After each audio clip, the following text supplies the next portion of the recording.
Hey guys, welcome back to the channel. This is story about What If Ichigo in Konoha Part 1. Before I start, please do support for more amazing content and comments for Part 2. Do consider to subscribe my channel and share my video to your friends and check out the description as well. Let's start the video.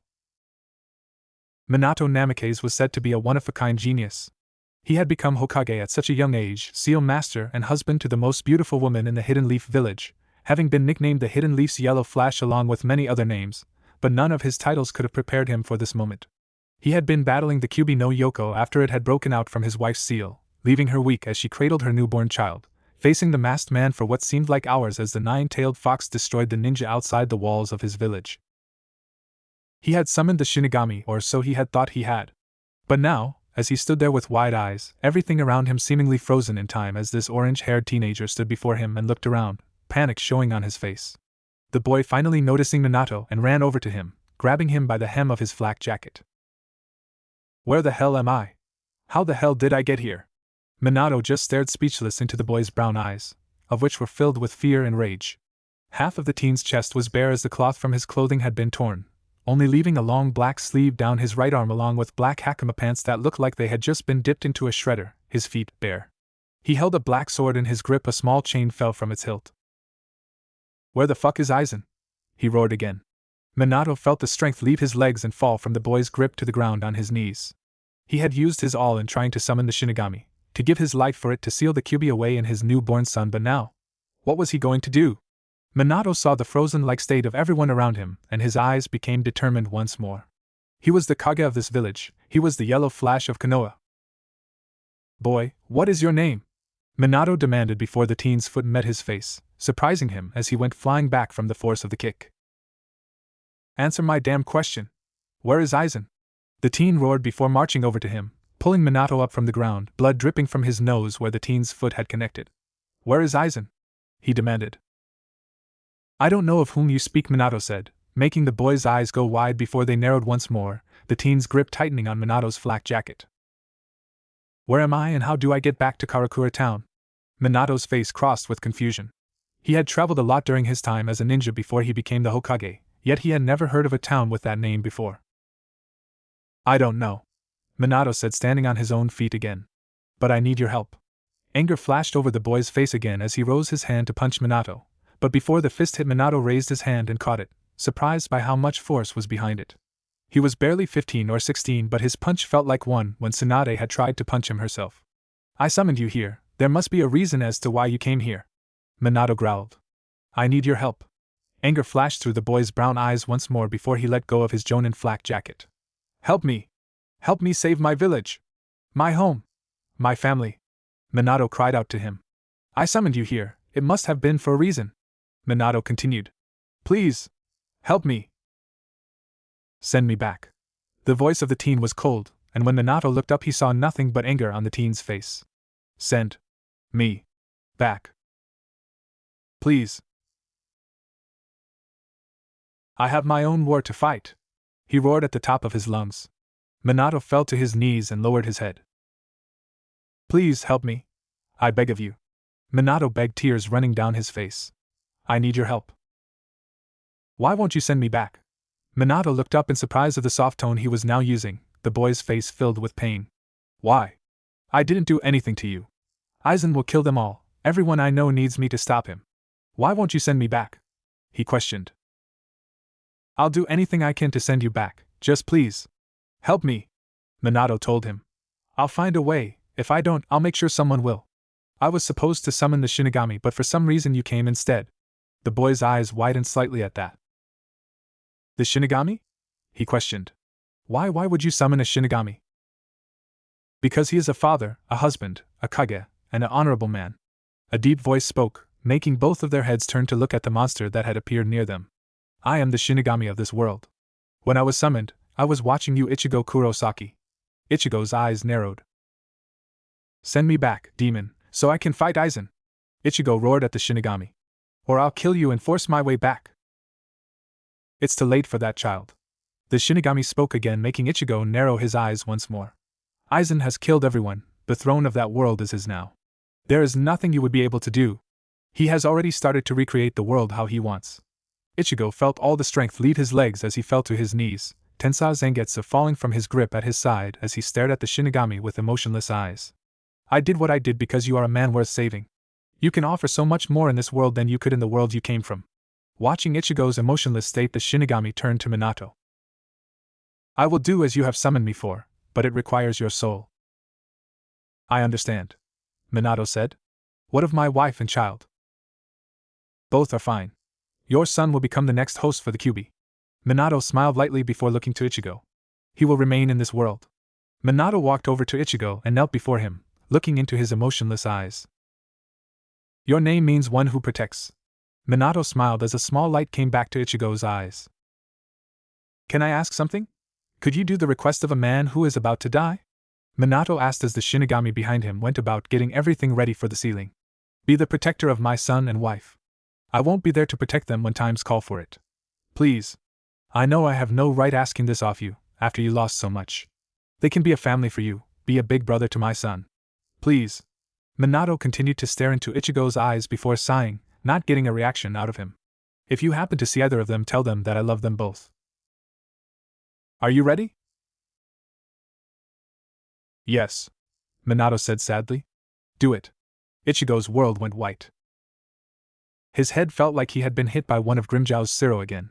He could feel the trash beneath him as he sat up and looked around the dimly lit alleyway from the dark afternoon sky. He ran a hand through his hair and looked to his side to see Zangetsu in its shook-eye state. How long have I been out? Ichigo questioned himself before the memories came back of how he had gotten there. The Shinigami of this place had brought him here. He clenched his fist and smashed it up against the wall, causing a series of cracks to spread out like a large spider web. He growled as he pushed himself up only to fall down onto one knee. It felt like he hadn't used his muscles in days. He groaned as he stood up and picked Zangetsu up before raising himself up as well. Before he was going to place him on his back, there was a shout of protest, and Ichigo's eyes narrowed as he saw a woman with long red hair stumble past the entrance to the alley in what seemed to be a hospital gown, a group of people following her with makeshift weapons and shouting. The demon must not live! Ichigo heard a shout. Kill the demon! Kushina, give us that abomination, and you won't be harmed. That made Ichigo run for the entrance of the alleyway, feeling the strain of his muscles being used after an unknown amount of time as he sprinted forward. He held Zangetsu as he dashed out of the alley, sliding across the dirt street behind the mob of people only to see the woman trip. Get it now! Take it away from her! Save Kushina from the demon! Leave me and my son alone! The now named Kushina screamed, stopping everyone in their advances. My son may hold the QB, but I won't let you harm him. She's being influenced. Get the demon away from her before it does any more harm. The group started to swarm her, and she let out a scream. Nadash! Cut it out! A roar echoed through the streets louder than Kushina's scream. The group looked over their shoulders to see Ichigo, his face showing how much anger was radiating through him. They could have sworn they saw a blue aura surrounding him as he held Zangetsu out to the side. He looked even more intimidating from how he was dressed. A black sleeve from what looked to be a kimono was the only thing he had on his upper torso. His hakama pants were torn and had obviously been through a lot, and his feet were bare. Get lost, he told them in a cold tone. Now! We will get the demon! We will finish what the Yondaime Hokage started. One of them roared before Ichigo was before him, the blade at his neck making the man's eyes go wide as Ichigo stared up at him from where he was slightly crouched. Touch a hair on that kid's head and I'll remove yours from your shoulders. Ichigo hissed out at him. Got it? The man nodded quickly before the group turned and fled. Ichigo watched as they ran before turning back to Kushina and placing Zangetsu on his back. Are you alright? Ichigo questioned, walking over to her and crouching down on one knee. Thank you? Kushina breathed a sigh of relief as she cradled Naruto in her arms, raising his cheek to meet her own. I can't thank you enough. I just lost my husband. I don't think I could ever cope with losing my son as well. Ichigo breathed out a light sigh before falling back into the dirt in a sitting position. Kushina looked up at him with a curious expression. Who are you? I don't see a headband, so I can't tell what village you're from. My name's Ichigo, Ichigo Kurosaki. I come from a town called Karakura. Ichigo told her. Can I ask you a little question? I know this is going to sound stupid, but I might as well ask. Kushina nodded her head, gesturing for him to go on. Do you know the wife of the man who summoned the Shinigami? Ichigo watched as her eyes went wide and she just stared at him with her light violet eyes. That would be me. Kushina told him a little saddened. Minato was my husband. He sacrificed his life to save this village by sealing the 9 tails in Naruto. Ichigo looked to the baby in her arms and could tell it was the same spiky blonde hair from the man he had seen. Did you know my husband? Wait, that was a stupid question, of course you knew him. He was the 4th Hokage, Tetbane. She mumbled to herself before bopping herself on the head, and Ichigo couldn't help but reminded of Oriheim the way she did it. Actually, I only knew him for a couple of minutes, Ichigo admitted. Right when the Shinigami came, he asked something of me. Wait, you were there? Kushina asked with wide eyes. She had wanted to be there, but she was too weak after the seal had been broken and Kyubi had been released along with the toll that her pregnancy had. Ichigo nodded his head sadly. What did he ask, if you don't mind me asking? I came here under odd circumstances, Ichigo said, standing back up and offering a hand to her, which she took with a smile and was pulled up to her feet. When your husband, Minato, was it? She nodded her head. When he summoned the Shinigami, I was pulled out first. Wait, pulled out? Pulled out from where exactly? She asked, tilting her head to the side. Ichigo sighed in annoyance. It wasn't at her but at explaining the whole situation. He didn't think anybody would believe it. I'm not from here, this place, this world, he said, looking around. None of this is where I'm from, he said, gesturing to everything. When I opened my eyes, I found your husband staring at me in shock, he told her with a frown. I was afraid. I needed to get back to my home. Everyone needed my help. Kushina saw him clench his fist to the point of breaking the skin and letting rows of blood fall from his fingers. She rose a hand and placed it on his bare arm and gave him a sad smile. I'm sorry about your home. I know what it's like for you to lose everything, she said, still with a sad smile. I came to this village after my own was destroyed. Ichigo looked back to Kushina, who was smiling up at him, still cradling Naruto to her chest. Minato asked something of me. He said it was the last request of a dying man, Ichigo told her. He asked if I could be yours and Naruto's protector. He blushed lightly as he scratched his cheek and looked away. He said he wouldn't be able to protect you from now on, so he wanted to make sure you two were safe. He continued, looking back at Kushina, whose hair had covered her eyes, but he could see a line of tears coming down her cheek. He also asked if I could be a big brother to Naruto. Her head shot up and she looked at him with wide eyes. It probably sounds odd coming from a stranger, but he trailed off. No, she said quickly, making Ichigo want to take a step back at her sudden burst of excitement, but he held his ground as she stared up at him with a big grin. Both Minato and I always wanted a large family, never wanting to have just one child. I would love it if you became Naruto's big brother, Tetbane. Her grin widened. Ichigo let a small smile grace his face, finding her exuberance refreshing. Naruto, Kushina whispered. Naruto, look, it's your big brother. Ichigo watched as a small hand came from the bundle and grabbed a strand of Kushina's red hair, making the baby giggle. Ichigo took the chance of getting closer to get a look, and Kushina held Naruto out so he wasn't so confined to her chest. Ichigo let a small smile grace his face as he saw the baby look up at him with large blue eyes, and the baby let out a little gurgled laugh, raising his hands out for Ichigo. He gave Naruto a finger, of which he gripped onto tightly. As Naruto giggled as he played with Ichigo's finger, and the orange-haired Soul Reaper saw Kushina sway on her feet, catching her just before she fell, bringing Naruto closer to her. Hey, are you alright? Ichigo questioned. Sorry, I'm just a little tired, Kushina said, raising a hand to her forehead. I should get you to the hospital. Kushina nodded. Which way is it? Kushina raised a hand pointing in the direction of the hospital, and Ichigo picked her up bridal style, making sure she had a tight grip on Naruto. Ichigo began to run down the road towards the hospital. Ichigo waited quietly in the hall. As soon as he had arrived at the hospital, several nurses took care of Kushina while one took Naruto away. Ichigo was going to stop him from doing so, but Kushina said she trusted the man, and Ichigo reluctantly let the male nurse take Naruto away. Ichigo was now waiting in the hall outside of Kushina's hospital room. In all honesty, he didn't know where else to go. Kushina had accepted him as Naruto's big brother at the request of her late husband. His elbows rested on his knees as he held his head in his hands.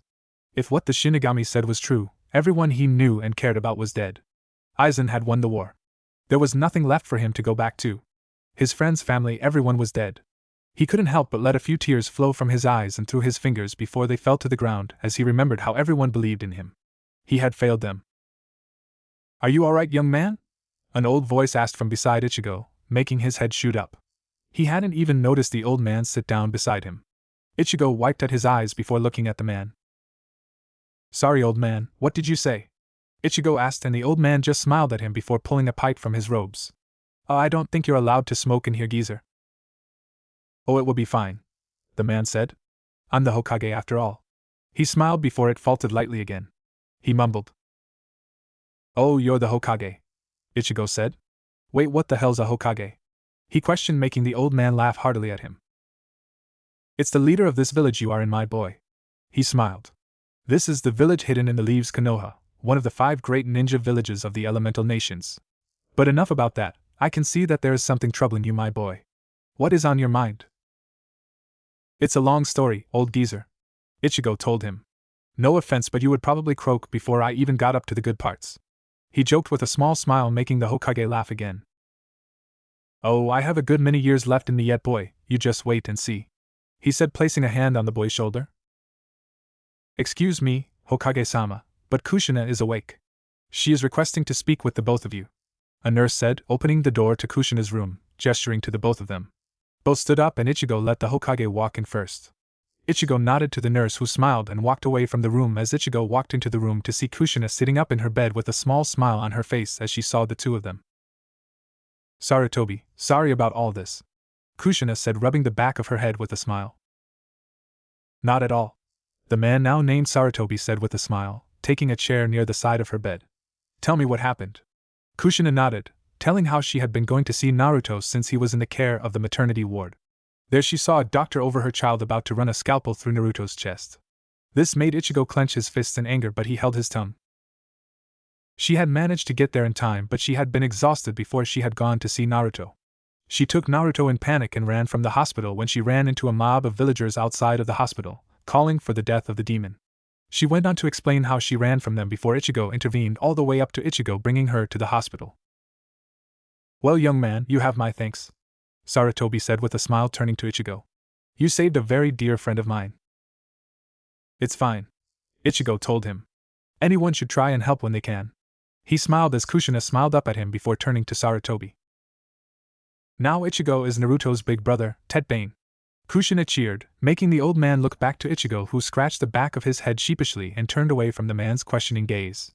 I have to finish setting up Naruto's room, and now that Ichigo will be moving in, I will have to set up another room for him. She pushed the sheet back and was about to step out of bed before a hand rested on her shoulder. She trailed the arm up before she saw Ichigo's scowling face. Step a foot out of that bed and I'll make sure the old man here gets the authority to make you not leave for a week, he told her sternly, making her pout up at him before sighing and pulling the blanket over her once more.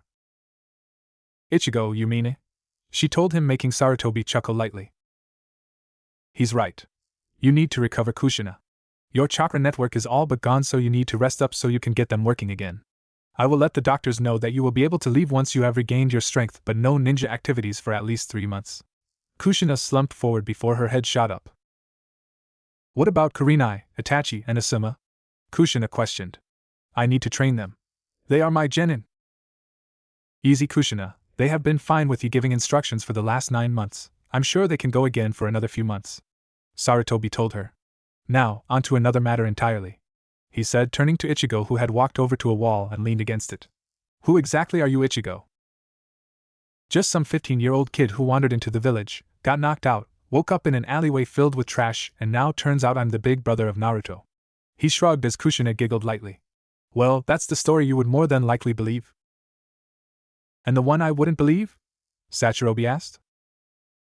Well, here goes nothing. Ichigo sighed as he began to tell them his entire story, from how he was fighting a war against a man named Aizen to when Minato had summoned him along with the Shinigami. The way he saw it was best to keep the information about what he was and the majority of his life a secret until he grew more used to this world. When he had finished telling them, it was quite late in the night. The moon had risen high into the sky and Sarutobi yawned loudly. That was quite a story, Ichigo, Kushina said as she looked at the saddened look on his face. You were going to Karakura to help them fight this Aizen, weren't you? Ichigo nodded his head.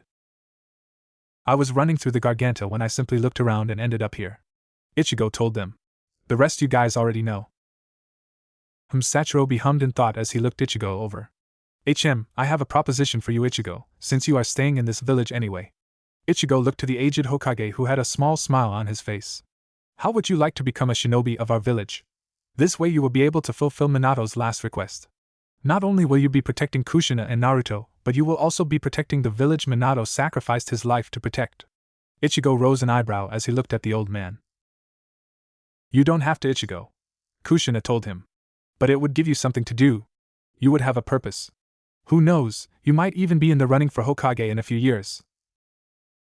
Tough chance of that happening. I'd probably go insane from the paperwork. Ichigo smiled at her, causing her to giggle. I'll think about it, old geezer, Ichigo said, turning back to the Hokage.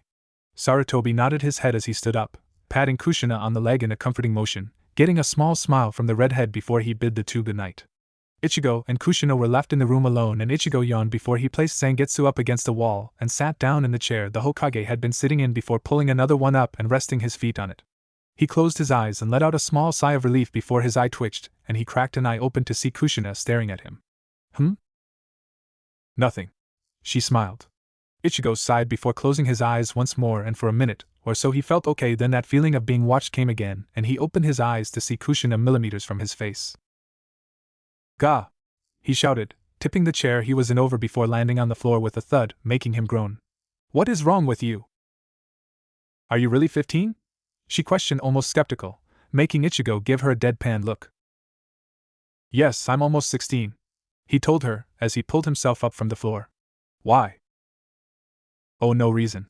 She smiled, waving the question off. Would you like a pillow?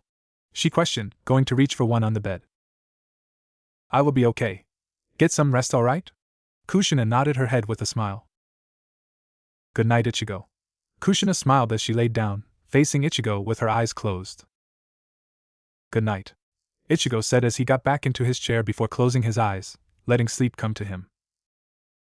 Ichigo's eyes opened as he looked up towards the ceiling.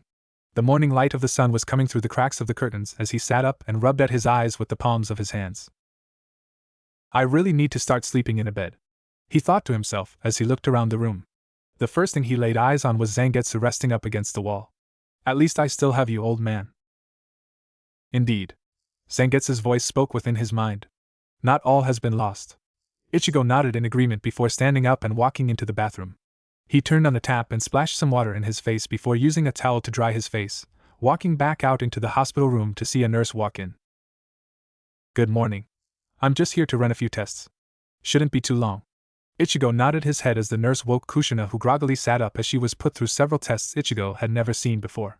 Ichigo had helped his dad a few times during medical procedures, yet the way this nurse did things made him think twice about the medical skills he had himself, which wasn't much, but still.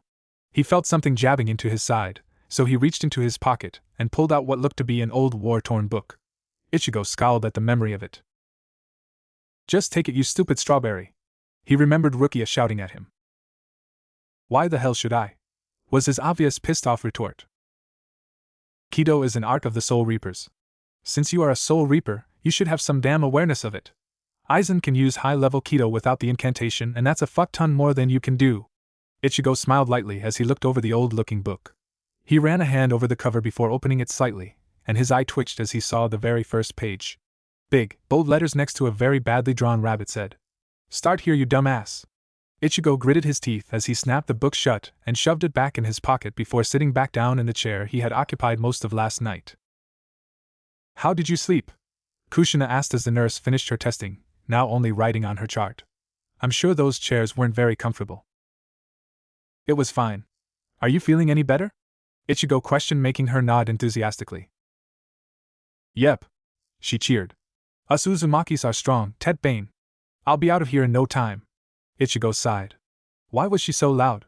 Excuse me, Kushina said, gaining the nurse's attention. Could I have my son brought to me, please? Of course, Kushina-san, right away.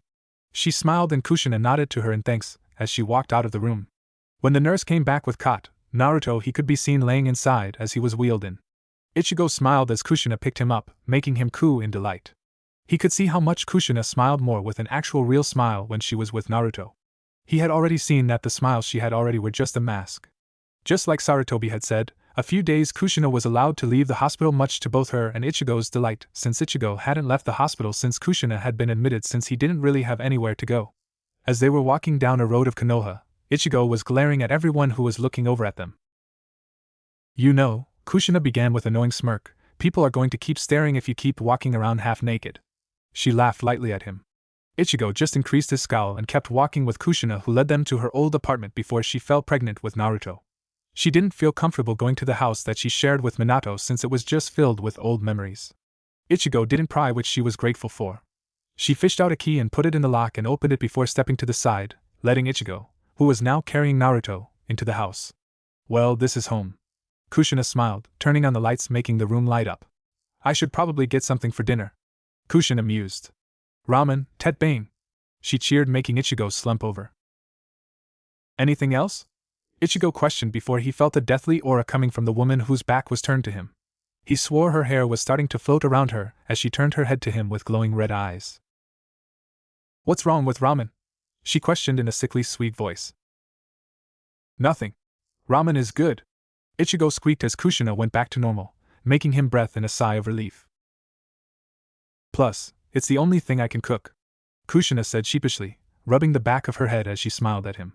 You can go have a shower if you like. Put Naruto to sleep in the cot in my room and I will have dinner ready soon. All right, Ichigo said as he went and put Naruto to sleep before going to the shower. He stepped into the bathroom and turned the shower on before removing his ruined Soul Reaper uniform and sighed. I'm going to have to get some new clothes soon. I can't keep walking around in rags. He threw the ruined sleeve to the side, thinking it would be best to put that in the trash, and he placed his shredded hakama pants on the sink before stepping underneath the running water of the shower and breathed a sigh of relief as the warmth of the water soothed him. 15 minutes later there was a knock on the door, bringing Ichigo out of his relaxed state. Dinner's ready, Ichigo. Kushina's voice came through the closed door. There should be clean towels underneath the sink. I'll be out in a minute, Ichigo called out before he heard Kushina walk away from the door. Ichigo dried off and pulled on his hakama pants and exited the bathroom holding his ruined black kimono before walking into the kitchen and placing it in the bin before sitting across from Kushina, who smiled at him, at the table. Did you enjoy your shower? She questioned as they began to eat. Yeah, it was refreshing, Ichigo told her. Tell me where the spare blankets are and I'll set up a bed on the lounge room floor. Kushina waved it off. Don't worry about it, Ichigo, you can have the spare room. This caused Ichigo to raise an eyebrow. Since he had been in the house, he hadn't noticed a spare room. It's bigger than it looks, Ichigo. I'll show you after dinner. Ichigo nodded his head. Well, anyway, tomorrow we should go see the Hokage. Have you decided on if you want to be a shinobi or not? Ichigo sat quiet for a few moments before sighing. I guess with my skills I could be a bit of help, Ichigo told her, making her smile widely at him. Alright, tetbane, Kushina cheered. Also tomorrow we should get you a few new clothes since that's all you have. Agreed. Ichigo nodded in agreement. Both Ichigo and Kushina were walking towards the Hokage Tower. Ichigo was getting more looks than yesterday, mostly from the opposite sex, making his scowl increase as they walked. This caused Kushina to only chuckle lightly. Who knew you were such a ladies' man, Ichigo? Kushina giggled lightly as she held Naruto in her arms. Ichigo only grunted in annoyance as they both continued to walk towards the tower. They made small talk before they reached the tower before walking up to small office. I'll let the Hokage know that you're here to see him, the secretary said before walking into the larger office behind a wooden door, making Kushina nod as she took a seat and took a breath. You alright? Ichigo asked. Yeah, just a little sore from walking is all, she told him. It's going to take me a while before I'm back into shape for my kunoichi duties. Ichigo nodded as the door opened again and the secretary walked out. Hokage-sama will see you now. Both Kushina and Ichigo walked into the office to see Sarutobi sitting in his chair with a small smile on his face.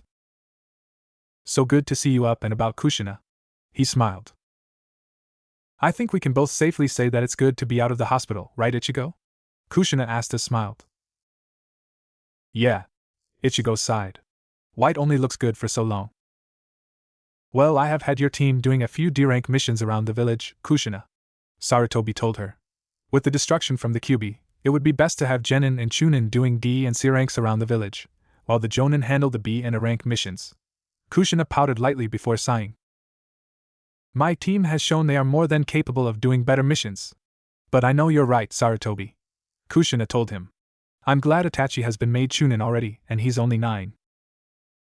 He's doing very well so far, even more so now that little Sasuke has been born. Kushina nodded in agreement. Now, Ichigo, may I ask why you are dressed the way you are?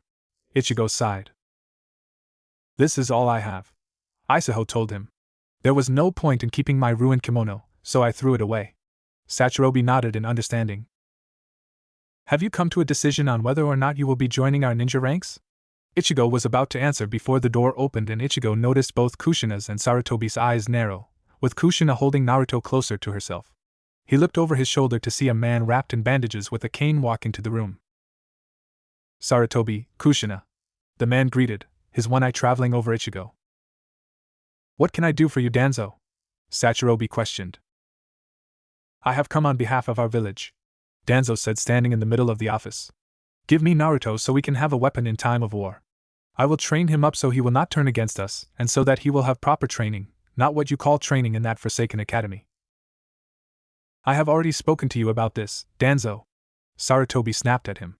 I will not allow you to take Naruto from his mother. It is her decision if she even lets him become a ninja in the first place. Ichigo looked to Danzo with narrowed eyes. He didn't like this man already. Don't be an old fool, Sarutobi, Danzo said calmly. Other villages already have tailed beasts in their possession. Let me train him to utilize his power in order to protect Konoha. He sees Naruto, a newborn, as nothing more than a weapon. He wants to take him away from Kushina, from the arms of his mother. Bastard. Ichigo's narrowed eyes started to smolder with blue spiritual power which was unseen by the others. I will not do this to him, or his mother. Sarutobi snapped again. Leave now, Danzo. Danzo ignored the outburst as he turned to Kushina. You and your child have already been attacked. Kushina took a step back as Danzo took a step forward. Give me Naruto, let me train him for the sake of our village. I won't let you, Kushina told him as she cradled Naruto away from the man as he walked forward. He is my child and I will raise him correctly. Even if the villagers treat him like dirt, I will be there for him. You're a fool, Kushina. She said what she wants, now leave? Ichigo said, appearing before Kushina in a Shunpa, Zangetsu drawn and pointing at Danzo. Danzo's visible eye widened for a moment before it went back to its calm state. It would be wise to drop your blade and step aside, boy, Danzo said as Ichigo narrowed his eyes once more. No, I feel the point needs to be made clear. Come near Naruto or Kushina again and I will kill you. Understand? Danzo growled underneath his breath before turning away.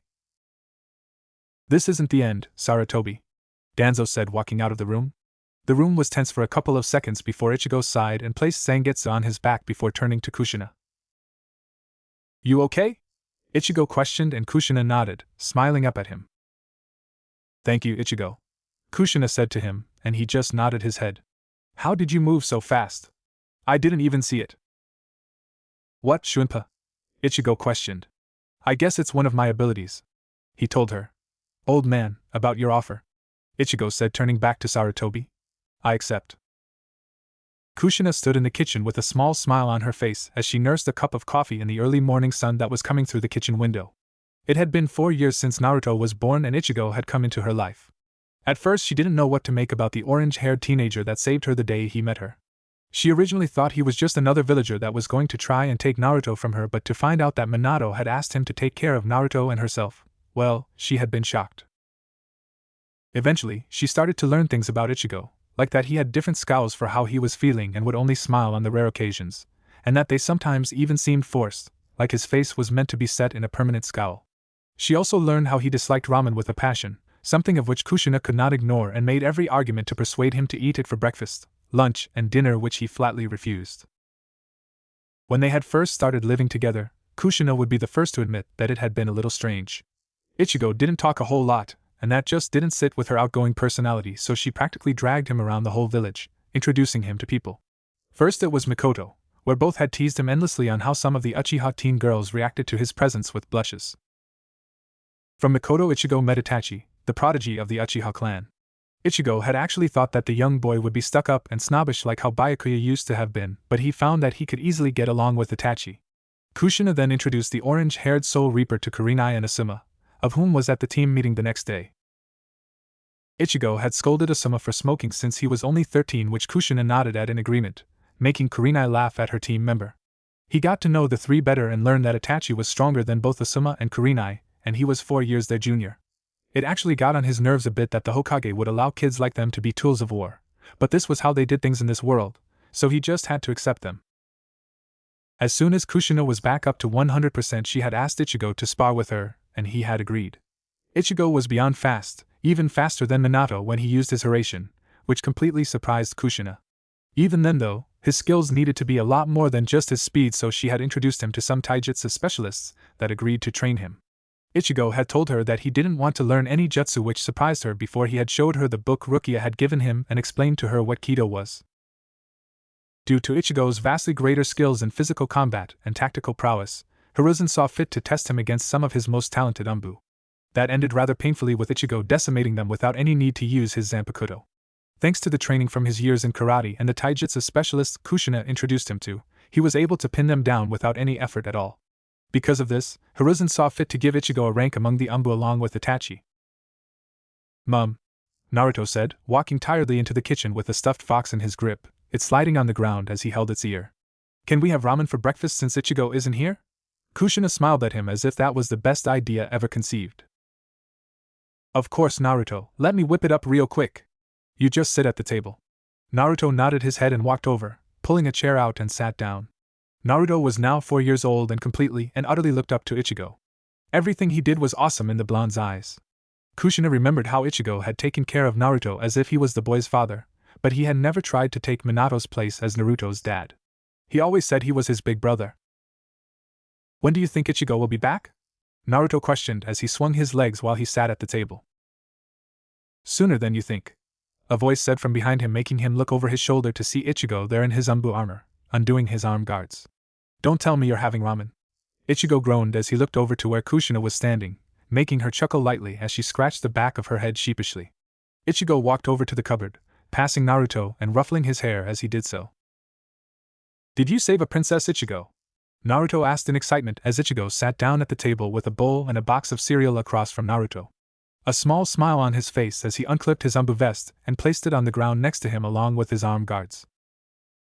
"Sure did, Naruto, fought a dragon and rescued the damsel in distress," Ichigo told him, making Naruto stare at him in awe as Kushina giggled where she was standing at the stove. Naruto was infatuated with everything ninja, be it saving princesses to fighting against rogue ninja.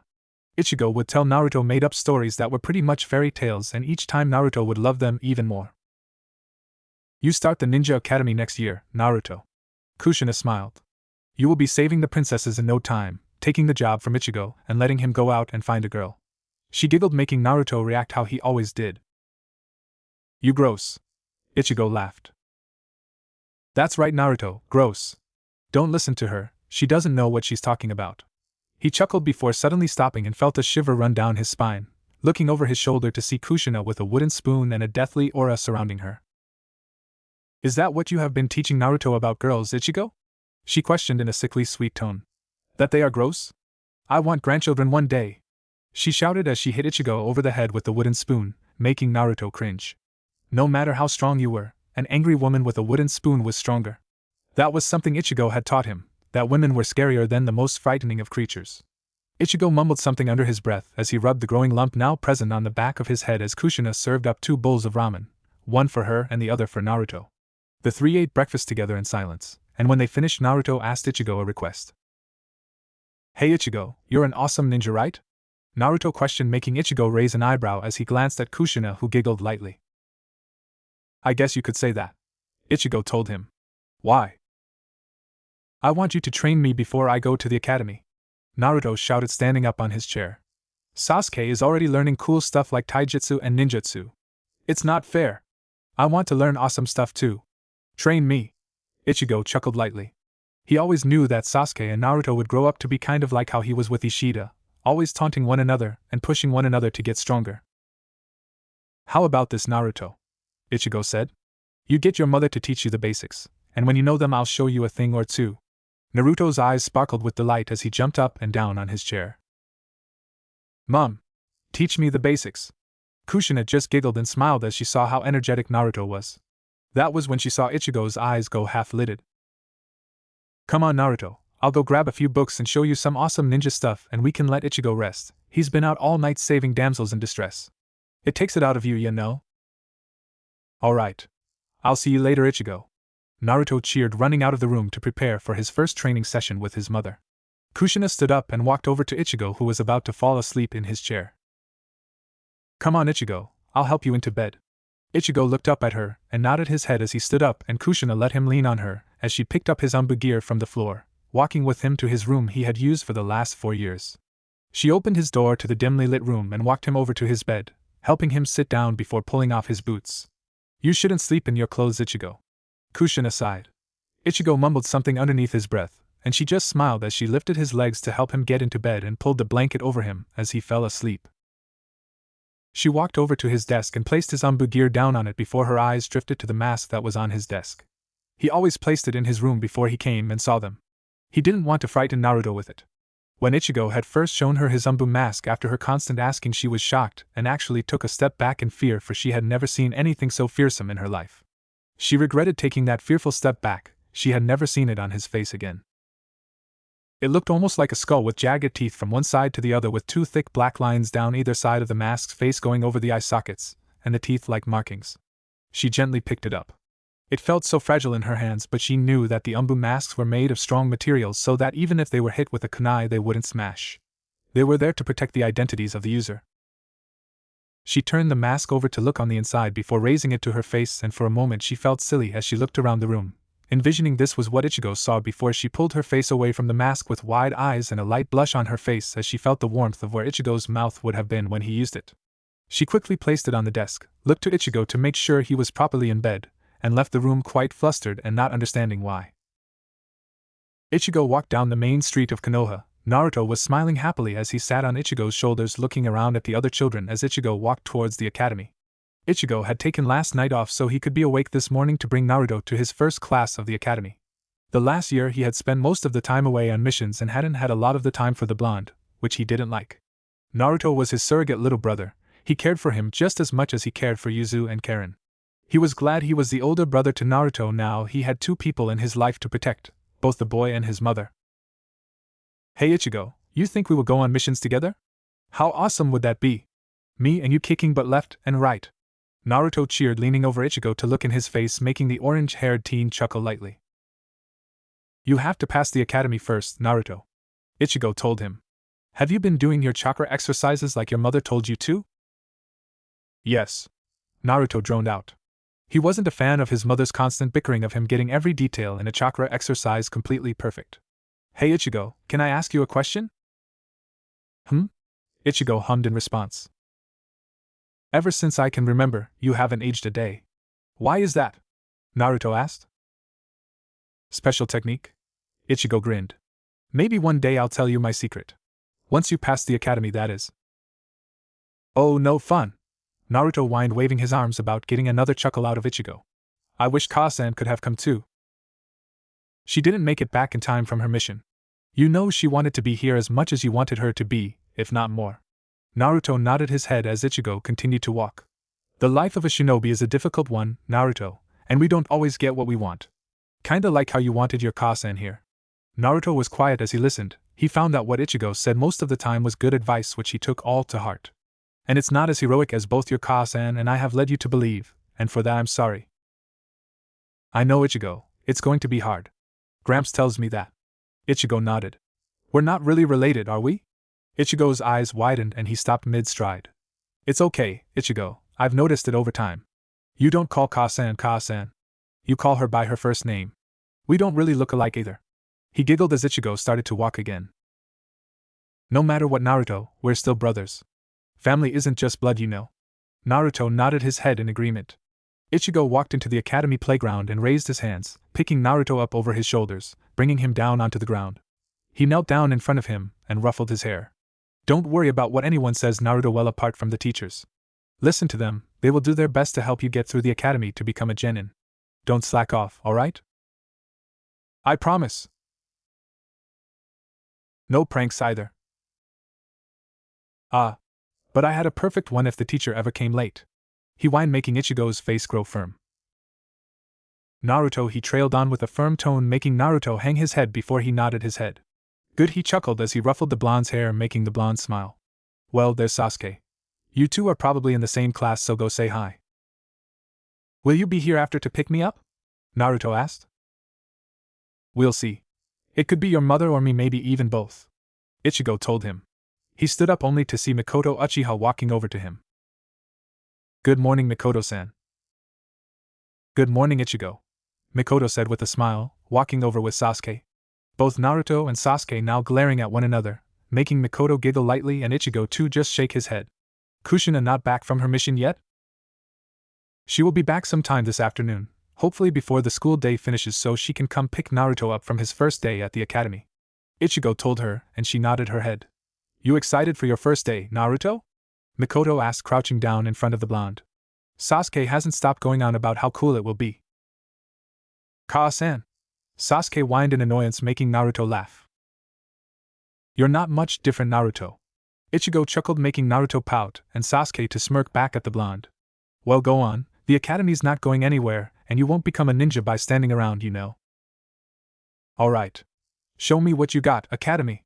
Naruto roared, only for Ichigo give him a slight thump on the back of his head.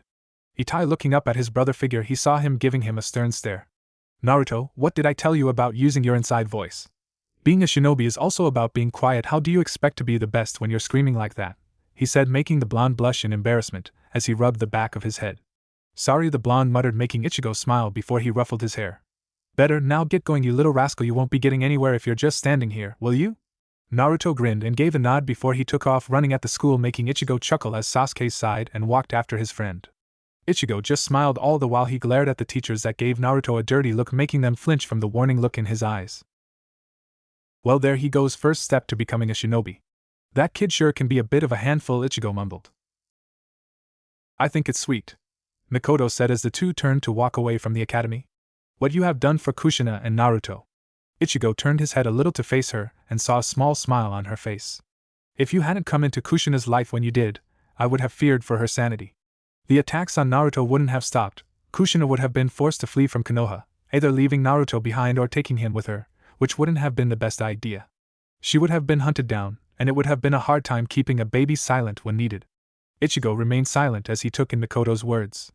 Did his appearance in this world really change so much? The two continued to walk in a pleasant silence for a while. How's Itachi? Ichigo asked.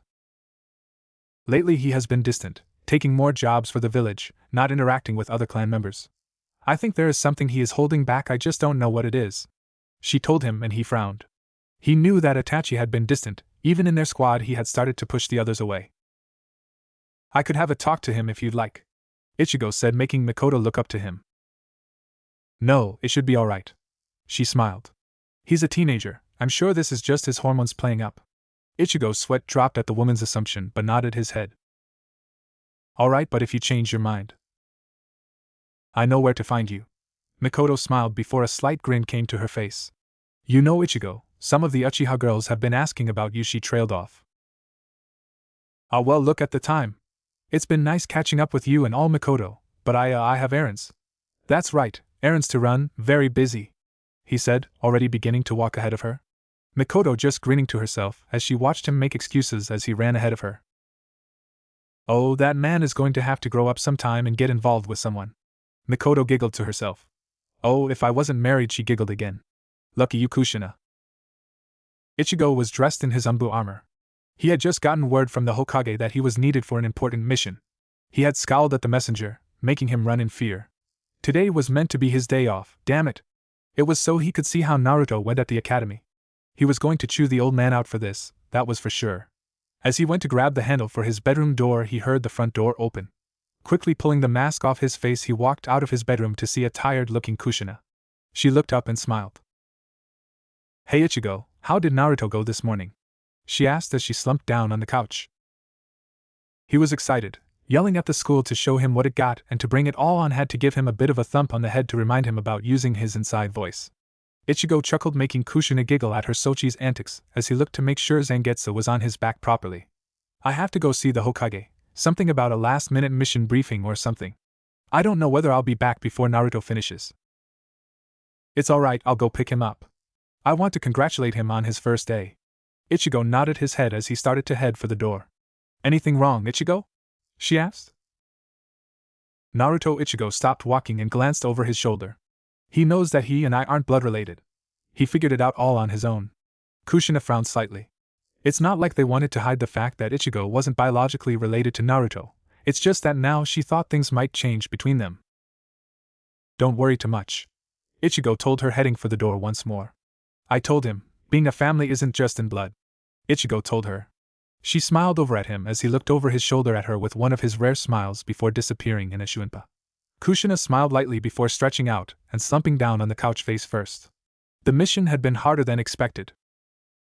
She groaned and looked up at the clock on the wall and sighed. Around half an hour until Naruto got out of class, she mused. She contemplated having a slight nap, but she would probably sleep for hours after the mission she had gone on, so she would go and have a shower, refresh herself, and go and pick Naruto up, maybe get some ramen. When she exited the 3-bedroom apartment and started to walk down the stairs, she smiled at the people she knew who passed her and greeted them with a nod as she made her way to the academy.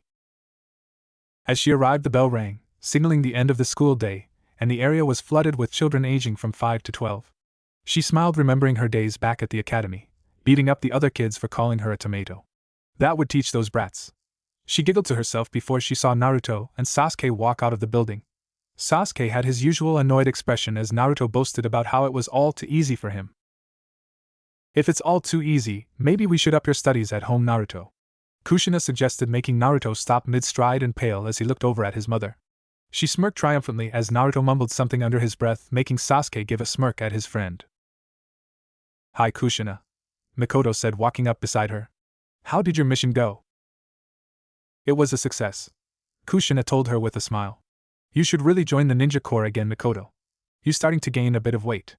Mikoto's eye twitched in irritation as Kushina smirked at her oldest friend. Say that again, you damn redhead, and I'll show you it's muscle, not fat. Ichigo appeared in the Hokage's office. Sarutobi had a frown on his face as Ichigo appeared. Ichigo looked around the room as if trying to find something that could be the matter with the old man. Is everything okay? Ichigo questioned as walked forward and took a seat. No, everything is not okay, my boy, Sarutobi said sadly. You know of Itachi's mission, yes? Ichigo narrowed his eyes slightly. He knew that Itachi was spying on the Uchiha clan for him. I do not like it either, my boy. He sighed. Does this have something to do why I'm here? Sachirobi nodded his head.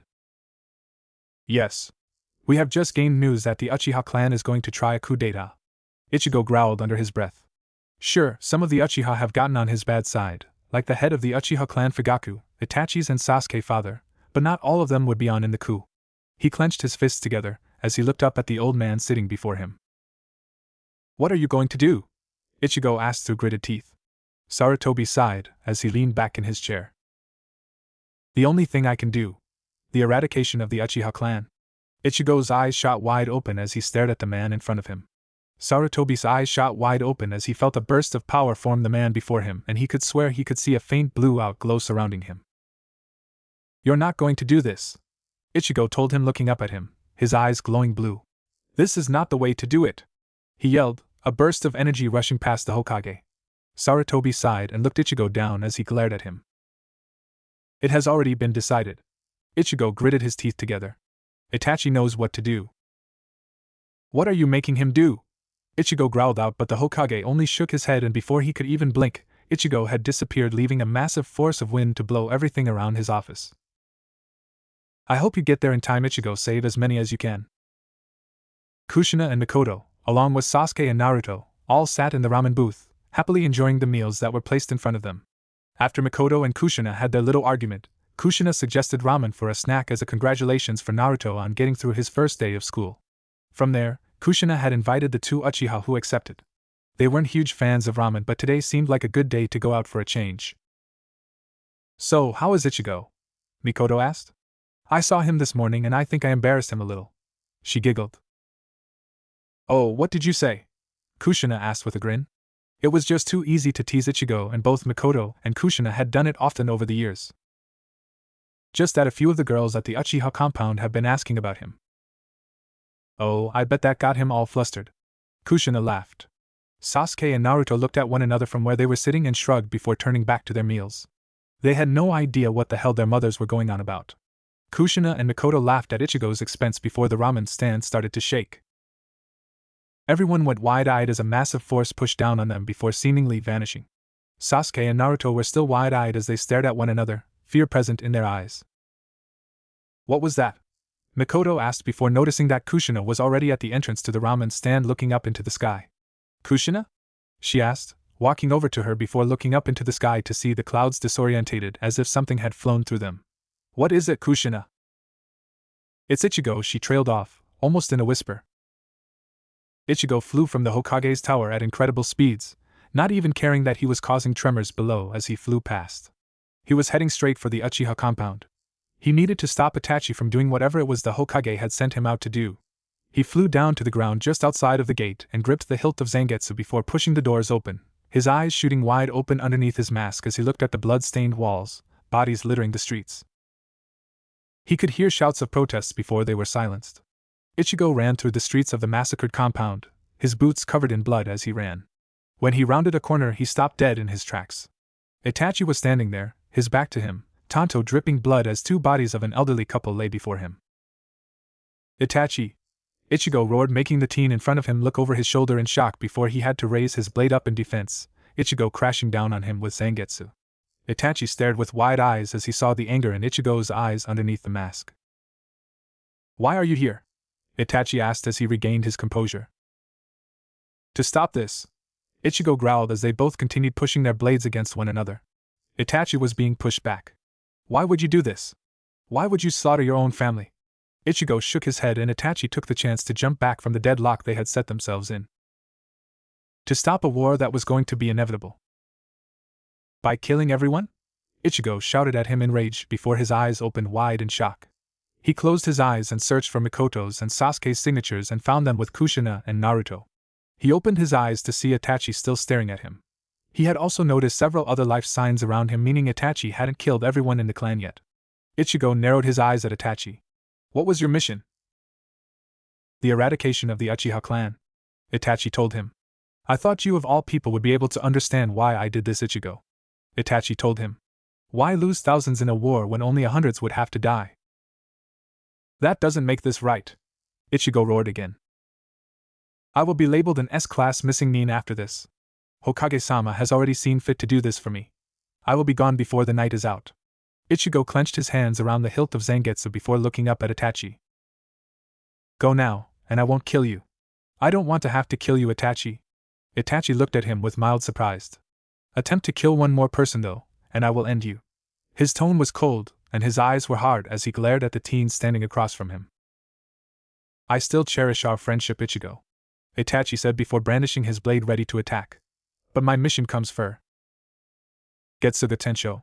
Itachi stood wide-eyed as a massive burst of energy blew straight past him, knocking the blade out of his hand and sending it straight into a building, the blade sticking out of the side of a stone wall.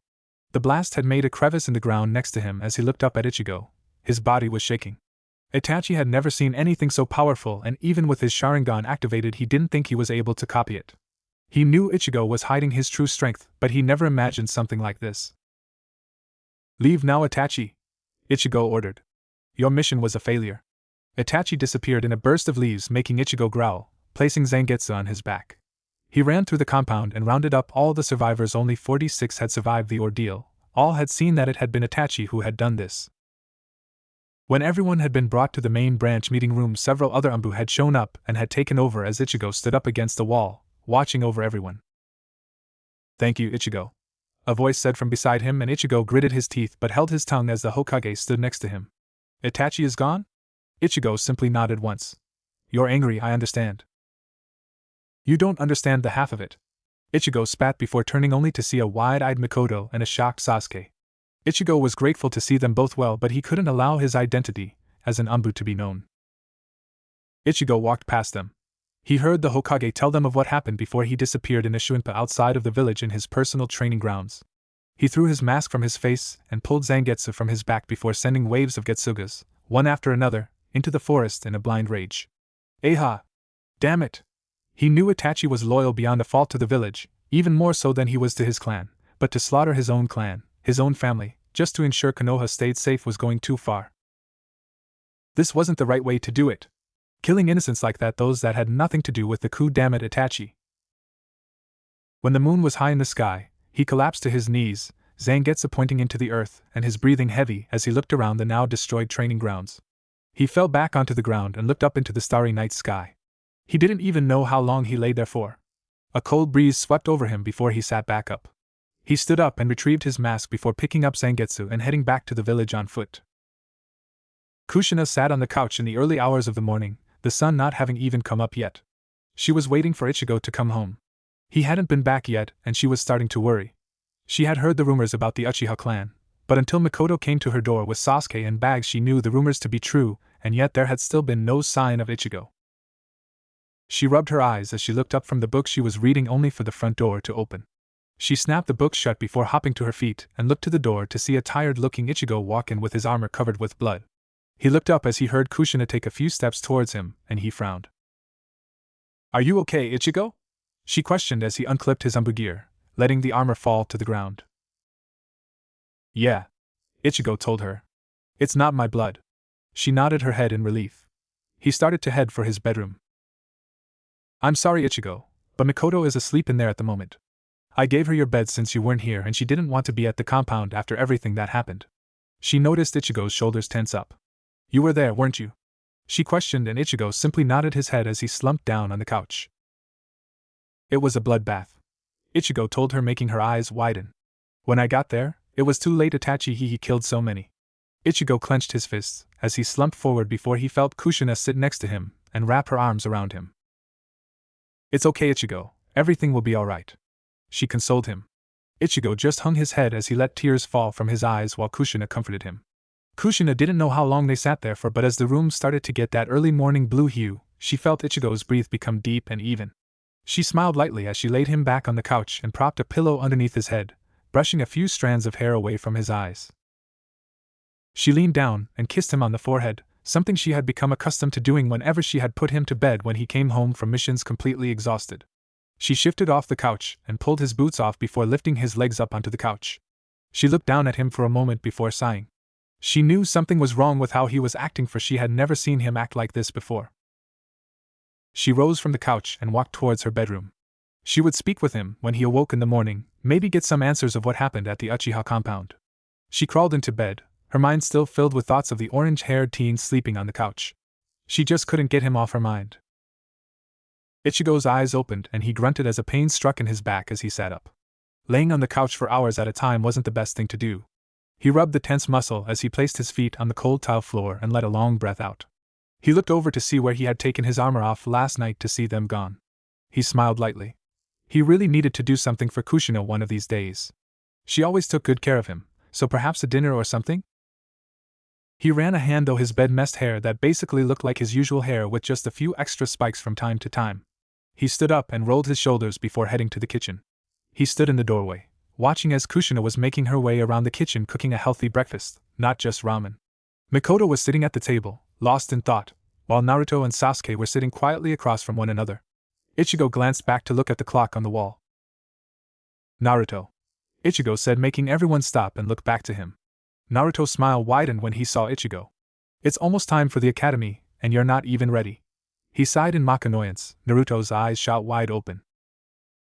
"You're right," Naruto shouted, only to quiet down when Ichigo flicked his head. He looked up and, understanding the look he gave him, Naruto quieted down before he jumped from the table and dashed out of the room. The occupants of the kitchen only heard, "How am I meant to be like Ichigo if I don't even graduate the academy?"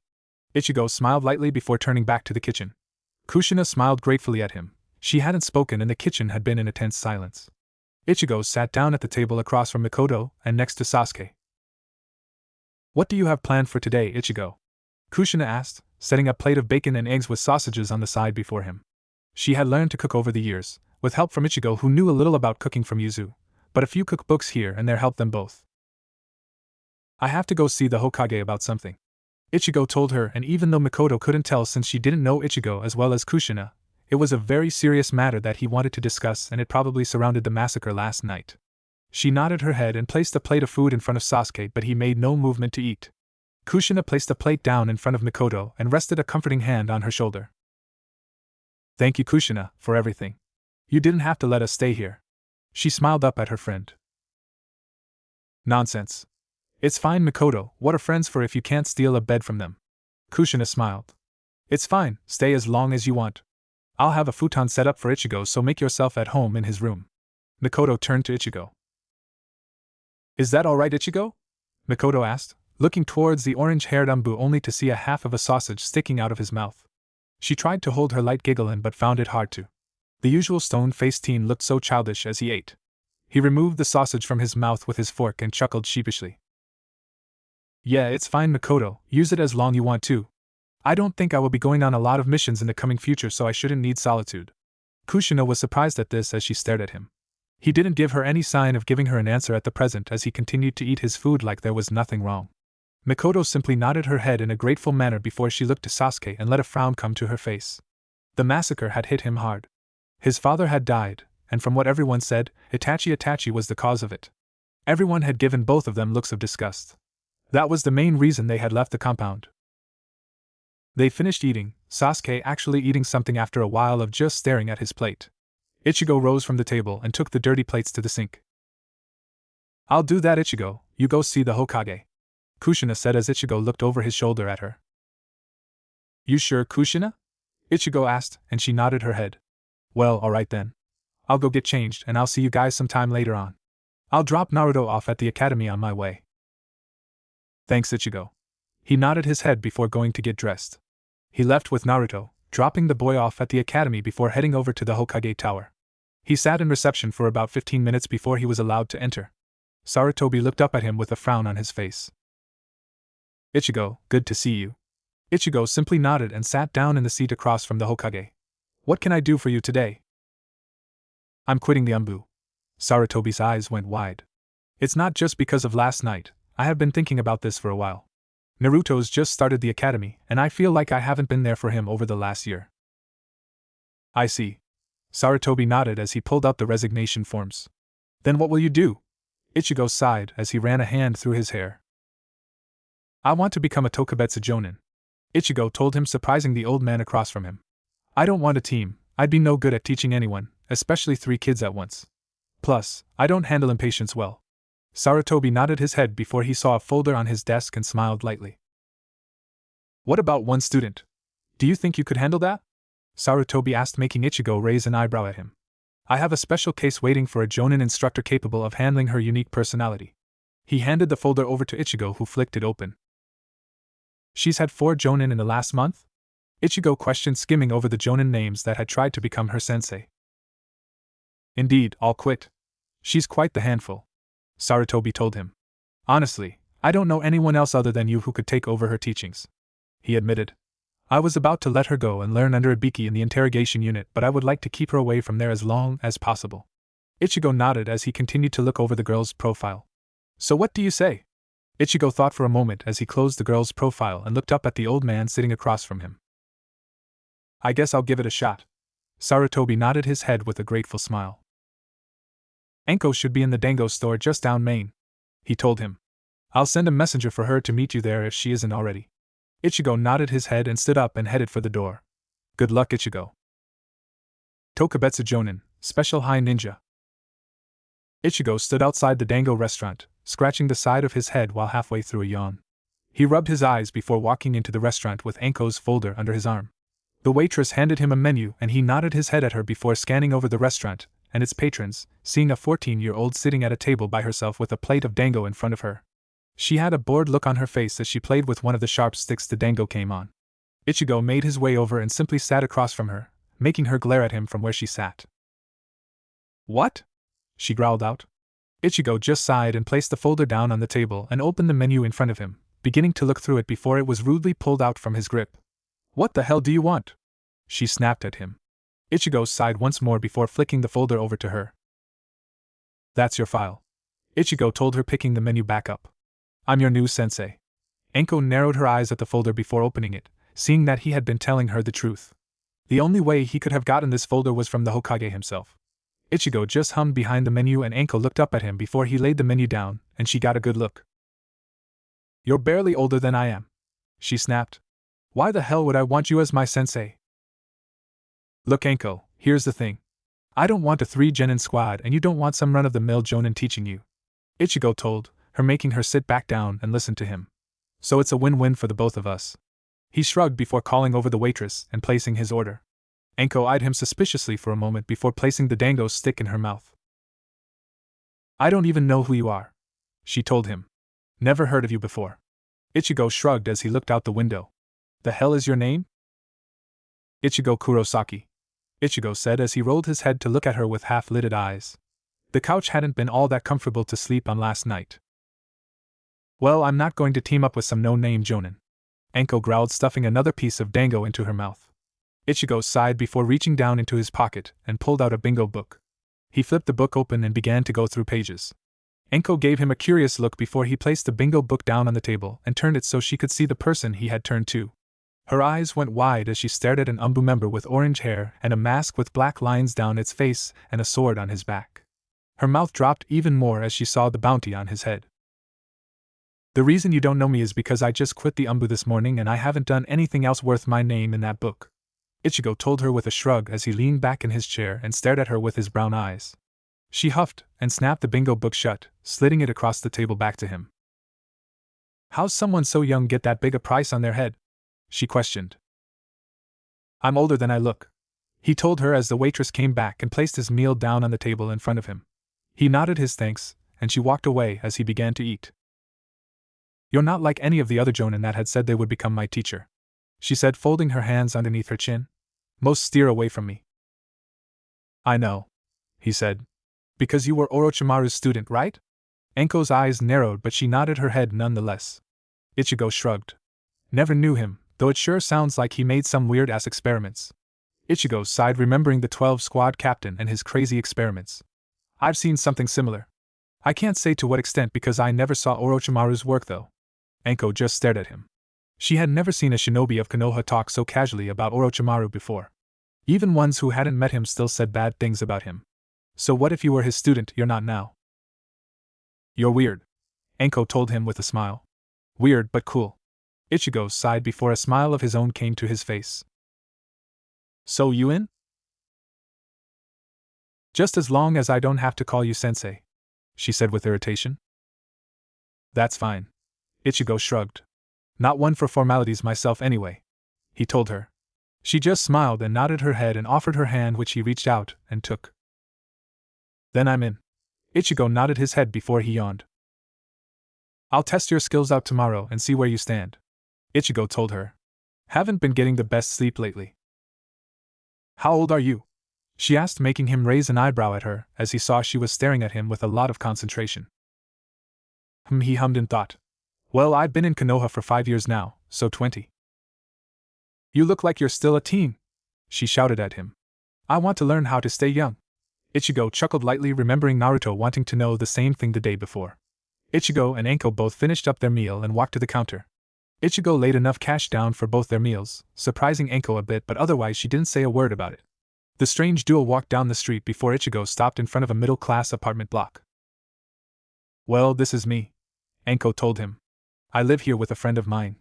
Ichigo looked up and saw a door open and saw Kurenai walk out. Anko, where have you been? You had better not been out eating dango, she shouted before noticing Ichigo was next to her. Oh, hey Ichigo. Hey Kurenai. Ichigo waved up at her. Guessing you live with Kurenai? Ichigo questioned as he looked down at the pouting teen next to him. Yeah, she grumbled out. She's always on me about me eating dango like I'll get fat or something. I'm a kunoichi for crying out loud, I'll work it off. Ichigo simply chuckled before placing his hand on her head and ruffled her hair up a bit. I'll see you tomorrow, Anko, so rest up tonight. I'll test you out tomorrow and see what I need to teach you. I'll pick you up here in the morning, he told her before walking off, raising his hand in a farewell. She smiled brightly before running up the stairs to see Kurenai with a questioning look. Why were you hanging out with Ichigo? Kurenai asked. He's my new sensei. Anko grinned at her. Finally, the old fart got me someone that's cool. Kurenai chuckled nervously. What? You know who he is, right? Kurenai asked. Yeah, why? He was an umbu, no big. Anko, Kurenai said sternly. He can take on Kushina Uzumaki and come out the victor. Anko's eyes shot wide open in shock as she stared at her friend. Kushina-sensei said that he wasn't even going full strength. She seems to think he's holding back in their spars. Anko's jaw dropped. Kushina was a legend among Kunoichi and one of the strongest in Konohagakure after the Hokage and a select other few, but even then she had proven herself strong when she faced off against the strongest. Wow, my new sensei is awesome. Kurenai could only sweat drop at the younger girl's enthusiasm. Anko stood in the morning sun with a smile on her face. She couldn't wait until Ichigo showed up to test her. After Orochimaru had left her, she hadn't found anyone worth teaching her. She would only take someone strong, strong enough to make her stronger to go after the Sannin. Ichigo would be able to do that easily. She smiled even wider when she saw Ichigo's silhouette down the street, only something was wrong.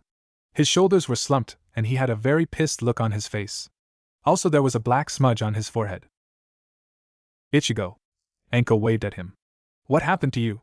She questioned. Stupid pervert, stupid author, stupid Jiraiya. Ichigo growled as he marched past her, Anko following in step behind him. Half an hour earlier. Ichigo moaned in his sleep before he heard light giggling.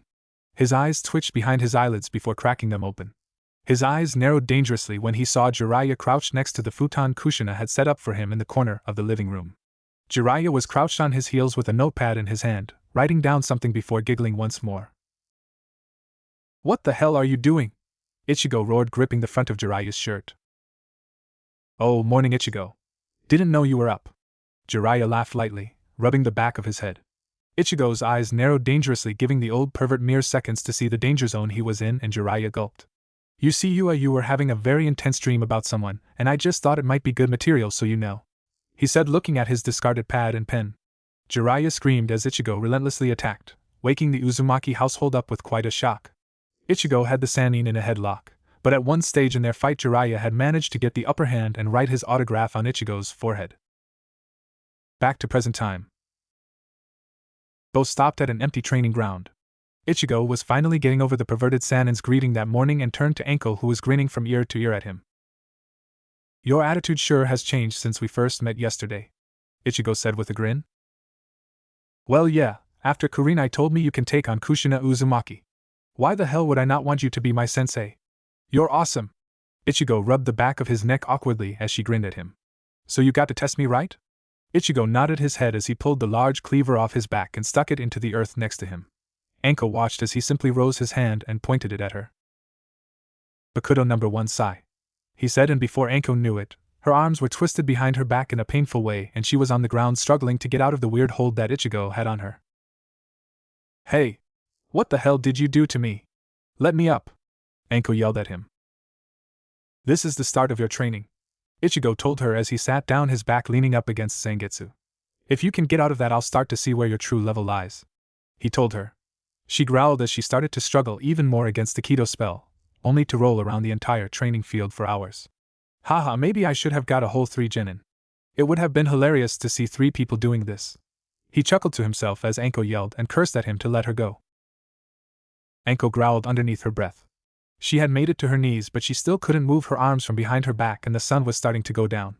She had been in the Kido spell for a whole damn day, and she wasn't able to get out of it. Ichigo looked to be sleeping as he laid up against his large cleaver-like sword, but she knew better. She knew that he was meditating. She growled again, trying to force her arms apart, but was rewarded with nothing, not even a damn inch. You're losing daylight, Ichigo called out. Who knows what comes out at night here? Anko growled again before pushing herself up to her feet and glared at the orange-haired Soul Reaper. Get me out of this thing! Anko roared at him but didn't get a response. Ah! She shouted at the top of her lungs, but she only saw a few birds fly away from the trees in the distance. She took in deep breaths before closing her eyes and steadying her breathing. Okay, calm down, Anko. This is a test and I have to get out of it on my own, I just need to concentrate. She let chakra run through her entire body before she made the flow go to her arms. She went to pull them apart before she felt a hand on her shoulder and looked up to see Ichigo giving her a serious expression. You passed. Let the chakra out of your arms slowly, he ordered her in a tone that said obey. She nodded her head and allowed the chakra to flow back through her body evenly, with Ichigo letting the Kido release. She gasped as her arms were freed from behind her back and she let them fall limply at her sides. Why did you stop me? I was just about to break out of it, she said with a tired voice. I know I could have done it. No, you would have ended up killing yourself, or, more likely, crippled yourself beyond repair. Her eyes went wide as she stared at him. Kido isn't chakra, nor can it be broken by chakra, he told her seriously as they both sat on the ground, mostly to let Anko have a rest and to get feeling back in her arms. What's Kido? She asked. I've never heard of it before. It's an art only I can perform. Maybe in the future, if things go that way, I might be able to teach you a few spells, but for now I'll teach you what I can and see where we go. She gave him a confused look before nodding her head. It's probably one of those Kekkei Genkais I've heard about. Something like that. Ichigo smiled at her. I didn't actually think you would use chakra to break from it so soon. You're smarter than you look. You calling me stupid looking? She growled at him, making him chuckle. Just an observation, he told, making her pout at him. Come on, Kushina said she wanted to have you over for dinner tonight. Enko's eyes were wide as she stared at him. Did she just get invited to Kushina Uzumaki's house? What's with the shocked look? He asked.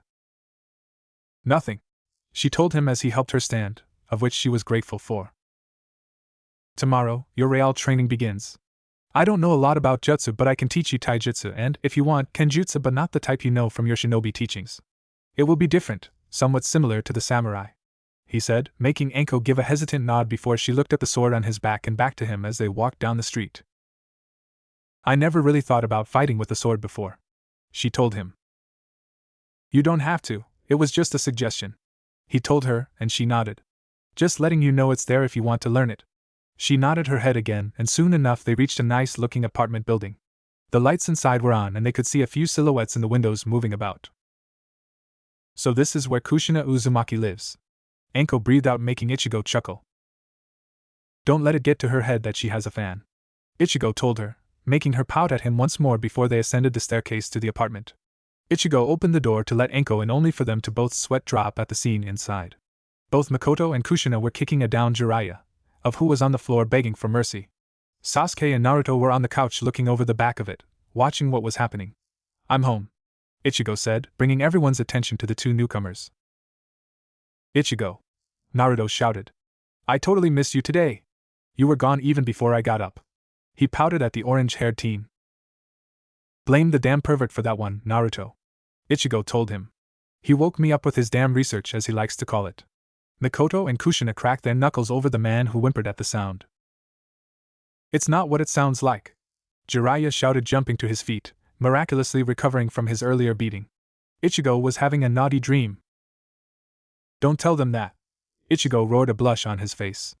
Jiraiya was barged over as both women ran to Ichigo, each grabbed one of his hands and brought it up, stars gleaming in their eyes as they both stared at him. Ichigo tried to pull his hands away from the hands that were holding his, but even though their hands were soft, it still felt like an iron grip. Who are you dreaming about, Ichigo? They both asked in unison. Was it a girl we know? Maybe I am from the ramen stand? I hear she has a thing for you, you know? Kushina asked, nudging him in the side with her elbow. No, I reckon it's an older woman, Kushina. Maybe Tsum from the Inuzuka clan, Makoto said, nudging Ichigo also in the other side as he tried to pull his hands from their grips. Maybe it was one of you fine ladies, Jiraiya said as he leaned over the couch next to Sasuke. Maybe both. A perverted giggle escaped his lips, and it was too late to apologize before Ichigo's foot found the center of his face, sending him flying back and rolling into the laundry room. Keep your damn fantasies to yourself, Ichigo roared at him before he heard two slight giggles from behind him. He looked back to see Kushina and Makoto both with glazed-over eyes, and he groaned to himself. Oh great. Turning his glare on Jiraiya, it made the old pervert flinch in fright under the Kurosaki's menacing gaze. Ah, Ichigo, what is going on? Enko asked as he noticed the whole household was a bunch of whack jobs. A daily life in the Uzumaki household, Enko, Ichigo told her. Kushina, seemingly snapping out of her daze of interesting train of thought, turned to see Enko for seemingly the first time. You must be Ichigo's new student. Kushina smiled. I'm glad you accepted to come to dinner tonight. Sorry that it's a little crowded. It's not a problem. Enko smiled widely. But can I use your bathroom? Ichigo was kind of rough earlier. Hee rough. Makoto giggled, still in her crazed fantasy. Kushina simply giggled and led Enko towards the bathroom as Ichigo made his way into the kitchen to see Jiraiya sitting at the table. Ah, good to see you, Ichigo. Sorry about this morning. I just couldn't help it, you know? Ichigo scowled at him but sat down nonetheless. How long has it been since we last talked? 3 months ago, when I had to deliver that report to the Hokage.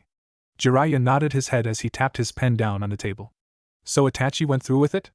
Ichigo frowned but nodded his head. That boy, a pacifist when needed, an assassin when not. I really thought the old man wouldn't make him go through with it. I tried to get here before it happened. Jiraiya shook his head. You quit Umbu. Yeah, this past year Naruto has mostly been on his own. I've been out on missions during the nights and Kushina is gone days at a time, sometimes for weeks. It's not healthy for him to be alone all the time. I agree, Jiraiya told him. If anything, I should have quit earlier. Ichigo mused to himself. I've been thinking about coming back to Konoha to set up base here for a few years, at least until Naruto graduates the academy. I could teach him a thing or two from time to time. The apartments are way too small for all of us, and I don't know when or even if Mikoto and Sasuke will be moving out, Ichigo said, rubbing his chin. Maybe it's time I start looking for a place of my own. Nonsense. Jiraiya laughed, making Ichigo raise an eyebrow at him. Well, I'm sure Kushina hasn't said anything, but she has all the rights to the Namake's compound since she was the wife of the heir to the estate. Minato, Ichigo said, remembering the blonde-haired Hokage who brought him to this world, alongside this world's Shinigami. Jiraiya nodded his head. On the 10th of October, every year, Kushina, Naruto, and Ichigo would all pay their respects to the man that saved the village and changed Ichigo's life. It's quite the large estate. I'm sure that Kushina, if things keep going the way they are, might consider moving in there in the near future. Ichigo frowned at that. While he was slightly glad that he wouldn't have to move out, he knew Kushina was still hurting over the incident concerning the late Yondaime Hokage. Plus, over the years he had been in Konoha, he had grown accustomed to living with Naruto and Kushina. It would be too much of a change to suddenly start living on his own. Perhaps I should look into buying a plot of land and building a home, because that estate is Naruto's by right, and he'll need a place of his own when he gets older. Ichigo mused. Although neither Kushina nor Jiraiya knew it, Ichigo had gathered up quite the sum of currency from his Anbu missions, some of which involved guarding a daimyo or two. At times they went wrong because of misinterpreted information, and end result was more rewarding, from fending off Nuknin to some shinobi from other villages. Least to say, those missions paid quite the hefty sum, along with building a few alliances with the daimyos he protected due to his actions. He shook his head, thinking there would be time to think about that later. He perked up though when he heard someone walking into the kitchen, only to see Naruto walking through the door with a big smile on his face as he grinned at Ichigo and Jiraiya. Hey Ero-senin, how long are you staying this time? Naruto questioned, making the older man's eyebrow twitch at the nickname his godson had given him since he started to talk. It didn't help that as soon as Naruto could understand the word pervert, Kushina had all but nailed it into his mind that Jiraiya was one. Ichigo just gave a small smirk since he found it funny to see Jiraiya squirm at his nickname. The way he saw it was that no one deserved his respect unless they earned it, just like with old man Yama. He didn't care if he was the Soteicho of the Godai 13, you would need to earn his respect to make him acknowledge you with respect. It would seem Naruto was gonna follow his philosophy. Might stay for a couple of years, Naruto. The blonde boy's eyes widened and the grin on his face grew wider. Really? He asked, and Jiraiya nodded. Suga. You can teach me a bunch of jutsu. That was the plan, Naruto. Jiraiya laughed. I'll teach you a few things your mother doesn't even know. But remember, jutsu isn't everything to being a shinobi. Better not be perverted things, Ichigo told him. You have already seen how Kushina gets when something like that gets into Naruto's head. Jiraiya chuckled nervously but nodded. I'll keep it strictly to jutsu and teachings of the shinobi way. I'll let you have the talk with him though. Ichigo turned a tad pale at that as he started to sweat. Oh Kami! He was going to kill this old pervert. Talk? Naruto questioned. What talk? Not until you're older. Ichigo snapped at him, making Jiraiya roar in laughter. And your mother can tell you about that. Kaa-san! What's the talk? Naruto called out, making both Ichigo and Jiraiya turn deathly pale as they heard a gasp, followed by loud stomping before the enraged woman stood in the kitchen door, glaring at both Ichigo and Jiraiya. Ichigo and Ero-senin, we're talking about some talk that they had to give me? They said you can do it. So what is it? Kushina's eyes narrowed even more. I'll tell you when you are older, Naruto. A lot older. You shouldn't even know about the talk until you're older, she said with her eyes narrowing dangerously on the two, an expression forming on her beautiful face that showed the inner mother tigress that was about to jump at the first one that was close to poisoning her innocent baby's mind. Ichigo acted quickly as he pointed to Jiraiya discreetly. He brought it up. Jiraiya turned to him with shock and betrayal, only for Kushina to jump over the table, gripping his throat before shaking him back and forth. How dare you, Arrow Team! I'll make you regret trying to poison my baby's mind, Tetbane, she said as Ichigo watched with, smirking, as Jiraiya tried to get out of the redhead's monstrous grip, only to end in vain. Poor Naruto just watched the scene with a confused look until he just shrugged and walked out, while Ichigo, seeing foam coming out of Jiraiya's mouth, decided to stop it. Standing up, he put a hand on Kushina's shoulder. All right, enough Kushina, I think he gets it. He chuckled as Kushina stopped to look at him with a stern expression, but it only proved to make her cute, all things considered. Yet when she saw his brown eyes staring into her own, She lost all desire to beat the pervert into a bloody smear. Fine, Titia Bane, I'll get dinner finished. Anko is with Makoto out on the couch, Ichigo, she said with a blush coloring her cheeks. Ichigo nodded his head and watched Kushina get back to cooking. With that, he kneeled down to Jiraiya and gave the old man a smirk. Payback's a bitch, huh? He said as Jiraiya gave him a glare.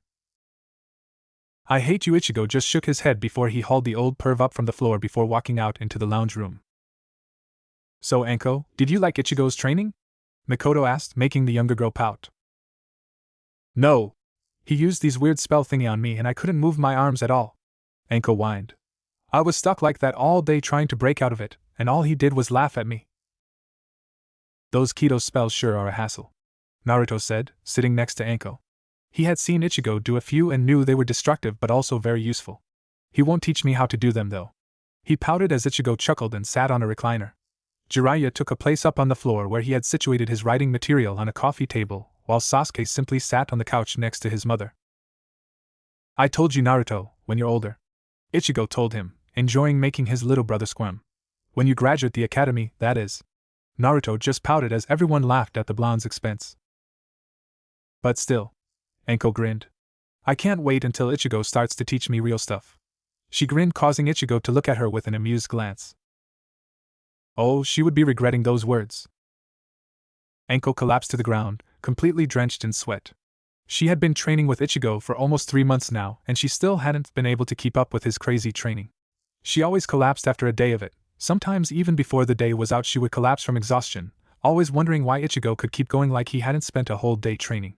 She at least knew she was getting stronger though. She could feel her body becoming more aware and more physically fit to adapt to battle. Ichigo's incredible speed, restrained as it was, and his skills in battle made her learn real quick how to avoid and guard when needed. Her reflexes were honing at an incredible rate thanks to the spars she had with the Kurosaki. Her natural flexibility was being pushed to its limits and beyond to just get through the training alone. But she was getting stronger, faster, more acute, and more aware to her surroundings. If there was one thing she knew, it was that Ichigo was a sadist of a sensei. For Kami's sake, who throws a person in the forest of death with only a single kunai and the clothes on their back? That part of her training with Ichigo was explained as to test her drive to survive under the most harsh conditions. Left there for a total of 3 days, Anko pushed all her survival lessons to the max while living off the predators that came after her by cooking them over a campfire while using the river and streams as a source of water. Honestly, she was starting to pity Naruto. The poor kid had no idea what he was in for when he got older. She groaned as her wrists strained to hold her weight as she pushed herself up onto her hands and knees. She looked to see Ichigo standing a few meters away, sword in hand over his shoulder, as her own sword laid in front of her broken in two. Ichigo sighed in annoyance as he walked forward and crouched down before the broken blade, placing Zangetsu down his back, bandages wrapping around it once more. We really need to find you a durable weapon, not these shitty Umbu ones, Ichigo told her, making her chuckle lightly.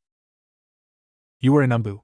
She teased only for him to flick her forehead, causing to give a small itai, as she rubbed the red spot on her forehead while glaring at her sensei. Yeah, but I had Zangetsu, Ichigo said simply, placing the broken blade into his pack. It's not the same as a shitty Umbu blade.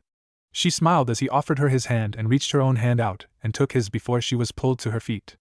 Come on, you need a break anyway. We can head into the village and look for a decent blade.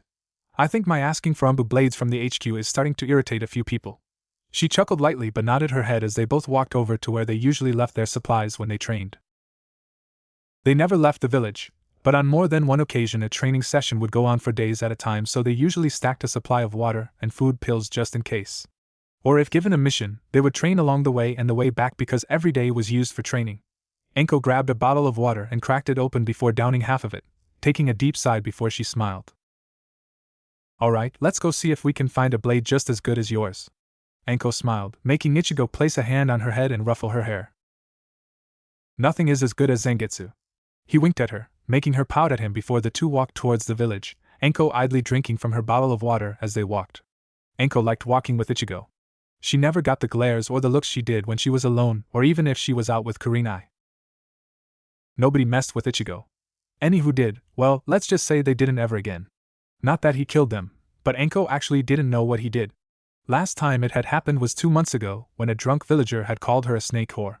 Ichigo had calmly placed a hand on the man's shoulder and led him into an alley they were near. The next thing Anko knew was that the man was screaming his lungs out as Ichigo calmly walked back out like nothing happened. She had seen the sight of the man and hadn't seen any wounds on him. He looked fine physically at least. Mentally, however, was something else entirely. It was as if the man had seen the devil himself. The last she heard, he was taken into one of Konoha's asylums and was yet to be released due to irrational fear at the sight of anything having to do with orange, white, or yellow of all things. She had summed it up to some form of genjutsu, but she knew Ichigo couldn't use genjutsu. Alas, she shrugged, as long as he didn't use it on her, she would be fine not knowing what had happened. The duo walked into a renowned weapons shop and was greeted by a purple-haired woman who went wide-eyed, dropping the sword she had been looking at. "Taicho!" she shouted while saluting, making Ichigo groan slightly under his breath as he stared at the Umbu member who was in civilian clothes. "Yugao," Ichigo said, running a hand through his hair in annoyance. "I'm not your Taicho anymore." "Once a Taicho, always a Taicho, sir," she continued to salute. "Knock it off," Ichigo growled. "Geez, you try to get away from all this and nobody lets you," he mumbled, making Anko chuckle lightly. "Anko, this is Yugao Yuzuki," he told his student. "Yugao, this is Anko Mitarashi, my student." Ichigo continued walking further into the store, Anko standing awkwardly as Yugao looked at her before walking forward and looking her over. "You're why he left the ops?" she asked, tilting Anko's head up by her chin and making her look side to side as Yugao looked her over before Anko slapped her hand away. "Ever heard of invasion of personal space?" Anko growled. "Because that's what you're doing." Yugao simply shrugged before going back to the sword she had been looking at. Anko huffed and walked over to Ichigo, of who was looking at a few swords as well. "It's all crap." Ichigo huffed in annoyance, making Anko gasp. These were incredible blades, some even forged from the lands of Tetsu no Kuni, and he sees them all as crap? What exactly were her sensei's standards? "I was hoping we would be able to find a decent sword in the village," he mused. "Guess we will have to find something outside the village." He sighed. "I'll go clear a small trip with the Hokage, you go and pack for a 2-week trip. We will do some training out on the road as well," he told her, leading her towards the door. "Meet me at the gate in 2 hours, alright?" "Alright. See you later, Ichigo-sensei," she called out, running off down the street as Ichigo groaned at what his student called him. He thought she wouldn't use it, but over the course of the 3 months she grew to be respectful towards him and spoke only to him with such respect, yet it only annoyed him because he just wasn't one for honorifics. Anko proved to be adamant about addressing him as such since he proved to her to be someone she could trust utterly and completely. He also thought she did it just to annoy him as well. Ichigo walked out into the middle of the street before looking back to see Yugao looking at him from the door of the weapons shop. "You left to look after her?" she questioned. "I left for my own reasons, Yugao," Ichigo told her, turning to walk down the street. Yugao caught up to him and matched his stride. "Leave it be, Yugao, I'm not going back." "Of course," she told him. "It is your choice. But remember." She grabbed his sleeve and pulled it up over his shoulder to show his Umbu tattoo. "Once an Umbu, always an Umbu." Ichigo looked into her eyes before nodding and she smiled. "Good to see you, Taicho." "Likewise, Yugao. I'll try and catch up with you more often, alright?" She nodded her head and let Ichigo walk off before she herself walked back towards the weapons store. As Ichigo walked along the streets, he ignored some of the stares he got as his mind went to other things that's happened over the course of the last 3 months. Besides his training of Anko, he had taken it upon himself to help Mikoto with Sasuke. The boy had been proving to become more reclusive since what happened with Itachi still hurt him. He took it upon himself to nip the problem in the bud. He talked with Sasuke and made him realize that even with all that's happened, he still had his mother Mikoto, he had his best friend Naruto, and those of the rest of his clan that still survived. Pushing them away wouldn't help him, and Ichigo would be damned to see Sasuke fall to the darkness of revenge because he knew all too well what it felt like. Seeing as his own mother Masaki had been killed by Grand Fisher, and he never was able to fulfill the desire to kill that hollow, the burning hatred he felt still flickered within him. He wouldn't let Sasuke fall down that path because he still had his whole life ahead of him. Besides, he would deal with Itachi. He was the kid's former Taicho, and as such, it was his responsibility to deal with him. Though after that, Ichigo noted that Sasuke was becoming more open with his mother, and while he still spat with Naruto with their ongoing rivalry, he smiled more often now. However, he did notice the boy look toward him for guidance just as Naruto did when he hit a problem he couldn't figure out, whether it be with certain taijutsu katas or with his physical training. Something he was able to help with as he put him under the same regime he had Naruto under. The boy still cursed his name every time he was done, which made him laugh every time. Another thing that came up was that he was noticing a slight change in his Riryoku from his daily meditation. While he refused to learn anything chakra-related, he did decide to take up to learning more of this world's meditation practices, which he found to be a bit similar to his old world's known practices. But the one he was using was practiced by the monks of this world, which they used to hone their senses in the spiritual. They utilized the nature around them as a catalyst so they could peacefully train and hone their spiritual senses, since the nature in this world proved to be a great asset to keeping your mind completely at ease. He took to using this practice for the last 2 years by going out early in the morning to the forest of death, where he was fully immersed in nature's wonders. He would always meditate under the greatest waterfall, letting the pressure of the water push him down, which he used to strengthen his patience, and kept at it until he could meditate under the waterfall without even noticing the waterfall's immense pressure on his body. Because of this, he was noticing that his Riryoku had become much stronger and more dense from his routine meditation. Zangetsu theorized that the cause was from possibly absorbing small amounts of energy within the air, which was the energy of nature itself, natural energy. The specifics were a bit confusing, but he was able to realize the natural energy he was absorbing was melding within his spirit form, empowering his Reishu and Ryoku, which in turn was causing his Ryatsu to become all the more dense and heavy, of which he worked to keep under control as it continued to become stronger. He didn't really know what the effects would cause, but so far neither he, Zangetsu, or his hollow had felt any disturbances within his soul. So for now he would keep doing it unless he hit something that could possibly hurt him. As he continued his stride, Ichigo perked up when his mind went to another change that's come over the last 3 months. Smiling a bit, he turned to the sky and spoke. I almost forgot I need to go check up on that. With a simple blur of his feet, he vanished in Shunpa, causing those that were looking at him to blink in shock when he just vanished faster than they could even comprehend. On the outskirts of Konoha, bypassing the clan district and leaving the village's walls a bit just into the woods, Ichigo appeared in a vastly open area that was probably around 3,000 square feet, with plenty of the forests surrounding the area. Up ahead, he could hear the sounds of the waterfall not far from the open area. Then he looked to ahead of him to see a bunch of contractors working on foundation, which, from looking at the results, brought a small smile to his face. The foundation took up most of the clearing and was still in early work, but the layout was in the process of being built. Ah! Ichigo-san! A shout made Ichigo turn to see a man with a small yellow safety helmet on his head. It was an older man with gray spiky hair and goatee to match. Alongside him was a young man with black spiky hair, black eyes, and a scar in the shape of an X on his chin. Seeing the two men walk over to him, Ichigo gave them a nod. Tazuna-san, Kaiser-san, how are things? He greeted the two. The older man named Tazuna gave a chuckle as he wiped the sweat from his face with a white towel. All is good. We've just gotten the rest of the materials we'll be needing so we can start working on this project you've hired us for. Gotta admit, kid, this has got to be my biggest project yet. Aside from the bridge back home, of course, he said with a chuckle as Kaiza nodded in agreement with a grin of his own. I agree, you must have a big family for something like this, Ichigo-san, he said, causing the Kurosaki to chuckle. In a manner of speaking, the place we're living in now is becoming a bit small, so I'm planning ahead, he said, only for Tazuna to elbow him with a suggestive grin. Oh? Could it also mean you're planning to have a kid? Planning to expand that already big family of yours? You gonna get with that woman you talked about, Kushina, was it?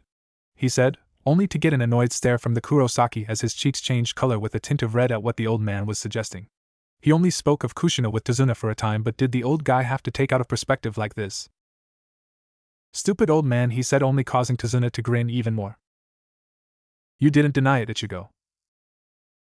Haha. He's right, Kingy. Are you gonna finally grow a fucking pair and get with that chick? I can already see the little monsters you two would bring in this world. Ha ha ha ha ha. Ichigo just scowled at his two inner spirits, commented on his love life, but chose to ignore it for now. He spoke to the two contractors. Whatever, old man. Anyways, I appreciate you two coming down. I can't think of any better contractors than you guys, he said, only for Kaiza to wave his hand. Don't worry about it, it's the least we can do after all you've done or us. Ichigo sighed at that. Over the last 3 months, he and Anko were tasked by Hiruzen to go escort Tazuna back home, only to be attacked by a couple of Nuknin, making what was a simple escort mission to be something of higher level. Tazuna confessed that because his country was in a state of poverty and oppression, he couldn't afford a B or A rank mission. He apologized about the lie, but Ichigo had waved him off and stuck to the mission with Anko in tow, which shocked the old man. He came to find out Tazuna's country was being ruled by Gato of Gato Transport, a shipping tycoon who, upon closer investigation, was using his import and export goods as a front to smuggle in illegal goods, such as drugs, weapons, slaves, which among them were mostly women and children. Gato was slowly chalking the life out of the Nami no Kuni because it wasn't connected to the mainland, which was why Tazuna and Kaiza were working on a bridge to connect the two lands together. Taking this as a threat, Gato hired Nuknin to hunt down the two, which was why Tazuna asked for help in the first place. So when he and Anko arrived only to see the country in the state it was in, Ichigo had taken the objective to circumventing every one of Gato's thugs from the village while killing those that continued to resist without a shred of mercy. What he saw in that village, the state the children were in, begging for meager scraps of food to digging in trash bins. It angered Ichigo more than he would ever reveal. Then, for the few days, he and Anko kept looking for clues to Gato's hideout, and once they dug up the information, he launched an attack. Taking out the hired Nuknin, it gave Anko a chance to fight a B-rank Nuknin so she could see the results of her training bear fruit. After torching the building and taking all the money from Gato's bank accounts, Ichigo had Anko leave him with the sniveling man. What he did next, after he saw all the women in Gato's hideout being victimized and raped by him or his thugs, well, he didn't hold back on him and killed him in a manner befitting his moniker as the Reaper. His hollow, still to this day, praised him for what he did to that piece of garbage, but Ichigo had been in such a state of rage and fury which possessed him, enthralled him to move, to slaughter every one of those pieces of filth that dared to call themselves men or even human for that matter. There was a fine line to what Ichigo could forgive, but what he saw that day made him realize how dark this world really was and those of the worst of mankind didn't deserve mercy of any kind. Still, the mass slaughter he caused in the name of what the villagers went through day by day, and year by year weighed heavily on his mind. That day, blood soaked every part of his body from the state of pure rage he was in. Everything else was a blur to him. It was only Anko that pulled him from his depressed state for what he'd done. Trough her, he found the solace he needed to remember he did it for the people of Nami no Kuni. After that, Ichigo gave the bank information to Tazuna so he could take back which was rightfully theirs, the hard-earned money of Nami no Kuni. After which, with the money they acquired, they were able to buy the materials needed to finish the bridge, and within a few days, the bridge was completed and the mission was accomplished. However, to Ichigo's embarrassment, which Anko teased him for endlessly, Tazuna had named the bridge after him since he was the one who killed their oppressor and helped restore the hope in the hearts of everyone in the country. Because he and Anko helped them, Tazuna told them, should he ever need anything, to ask for him personally. And Ichigo did, seeing as he saw Tazuna and Kaiza's work of the bridge as a fine example of how great the two were as contractors. He trusted them the most to build the home he wanted for the family he's made here. Plus, he felt a weird nagging feeling that the apartment wouldn't suffice in the future, and he felt it was right to be prepared. Yeah, well, I just wanted to come by and see how things were before I left with Anko out on a training trip, he said, making the two nod. Right, well, don't worry, since we have all the materials we need and with the foundation laid out, we should have it done possibly within half a year at most since your design is rather complex, he said, grumbling about the design, making Ichigo's sweat drop. Alright, well, I'll be seeing you guys later then. With that said, Ichigo vanished in a shunpa while Tazuna and Kaiza looked towards the other workers. Alright. Break time's over. Let's get back to work. Ichigo went into his, or what once was his, room until Mikoto and Sasuke had taken it over. More Mikoto than Sasuke, since all of Sasuke's belongings were still to be unpacked, and he only slept in the room, spending most of his time in Naruto's room or at the academy. Ichigo still kept most of his belongings in here, and Mikoto didn't mind when Ichigo needed to retrieve anything. He made sure not to bother her too much when retrieving anything. You're heading out? Mikoto asked from the bedroom door, making Ichigo look over his shoulder from the pack he was packing. Yeah. 2 weeks and I'll be back, Ichigo told her. I'm taking Anko out on a training routine and hopefully get her a better blade. I see. You know, she has taken a liking to you, Ichigo. It's hard to find you without her stuck at your side. Ichigo huffed as he turned back to his pack, making Mikoto chuckle. So, when are you going to find yourself a girl, Ichigo? You're what, 20 now? It's hard to say since you look so young. Something like that, Ichigo said, continuing to pack his bag up. You know, Mikoto. Ichigo smiled as he turned and sat on his desk and looked up at her. I think you're worried I won't find anyone suitable. It's not that at all, Ichigo. Mikoto chuckled lightly. Just helping you get along is all. Us shinobi aren't known for dying old, you know. She finished softly as a frown came to Ichigo's face. But I know that one day we will be all sitting around while you're standing at the altar with a woman in a beautiful white dress or a kimono. She winked at him. On your wedding day. She giggled. Kushina will just weep. Hey Mikoto, Ichigo trailed off.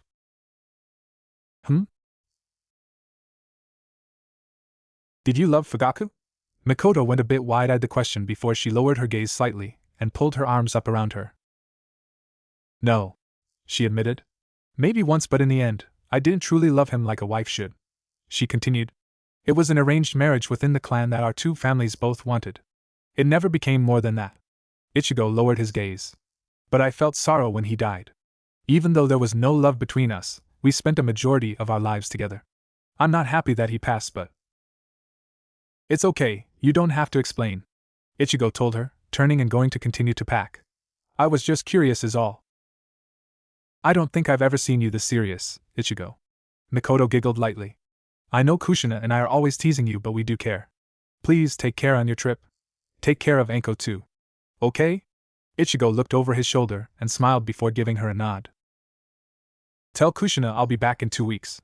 She won't be home tonight, and will probably get back late tomorrow afternoon from her mission. It's best if I leave during the day when Naruto's at the academy, otherwise he will pester me for him to go along. Mikoto chuckled lightly. Sasuke was the same with Itachi. Ichigo stopped for a moment, remembering the last time he had spoken with Mikoto's oldest child, how he had used the Getsuga to scare him off, something he hadn't used since coming to this world. He had relied on swordplay, hand-to-hand combat, and Kido during his years, but he had shot the Getsuga off as a warning even though there had barely been any power behind it. A hand was placed on his shoulder, bringing him out of his thoughts, and he looked to see Mikoto staring at him in worry. You two were good friends, weren't you? Yeah, Ichigo said softly. Mikoto Itachi was my responsibility. No matter what other people think, that kid was my subordinate in the Umbu. He was a good kid, a pacifist more than anything. That's why what he did angers me. I won't let anyone take the responsibility of dealing with him because he is my responsibility and mine alone, no one else's. His face turned into a firm scowl as Mikoto gained a worried look on her face. With the comfort of being alone, she wrapped her arms around Ichigo's body to the Kurosaki's surprise. I knew you would shoulder that burden alone. If there was anyone that could help him, it would be you. You've already saved my youngest from going down that dark path. It's why I entrust Itachi's well-being to you, Ichigo, she said for only him to hear. Ichigo closed his eyes as he turned around in Mikoto's hold. Placing a hand on her head, he wrapped his other arm around her and pulled her close. Don't worry about it, Mikoto, just continue with raising Sasuke and living your own life. I'll take care of Itachi when the need arises. I've failed him as his Taicho, but I won't fail him as his friend. You have my word on this. Pulling from the hug, Mikoto looked up at Ichigo, only to feel completely at ease once she saw his warm brown orbs filled with his unbreakable resolve. She blinked when his thumb ran over her face, wiping away the tears that fell from her eyes. It'll be fine, Mikoto, it will be just fine. Taking comfort in those words, Mikoto took Ichigo by surprise as a true smile stretched her face before she leaned up and kissed him on the cheek, making his eyes widen a bit. You're right, I should just raise Sasuke. I'll always worry for Itachi, but I know he is in capable hands. She took hold of his hand in her own, showing just how big it was compared to hers. Running her fingers over the rough calluses of his hand, she took in the worn look of his hands, finding the power he gave off channel into her from her touch, filling her with the warmth she had grown to love when in Ichigo's presence. Giving a sigh, she let go of his hand and looked up at him. You should get going. I'm sure Anko is excited to get to leave the village with you for the first time. You shouldn't keep her waiting. Ichigo stared at her for a few moments longer before he smiled her way, nodding his head. Slinging his pack over his shoulder, he walked to the door before he looked over his shoulder, looking her way.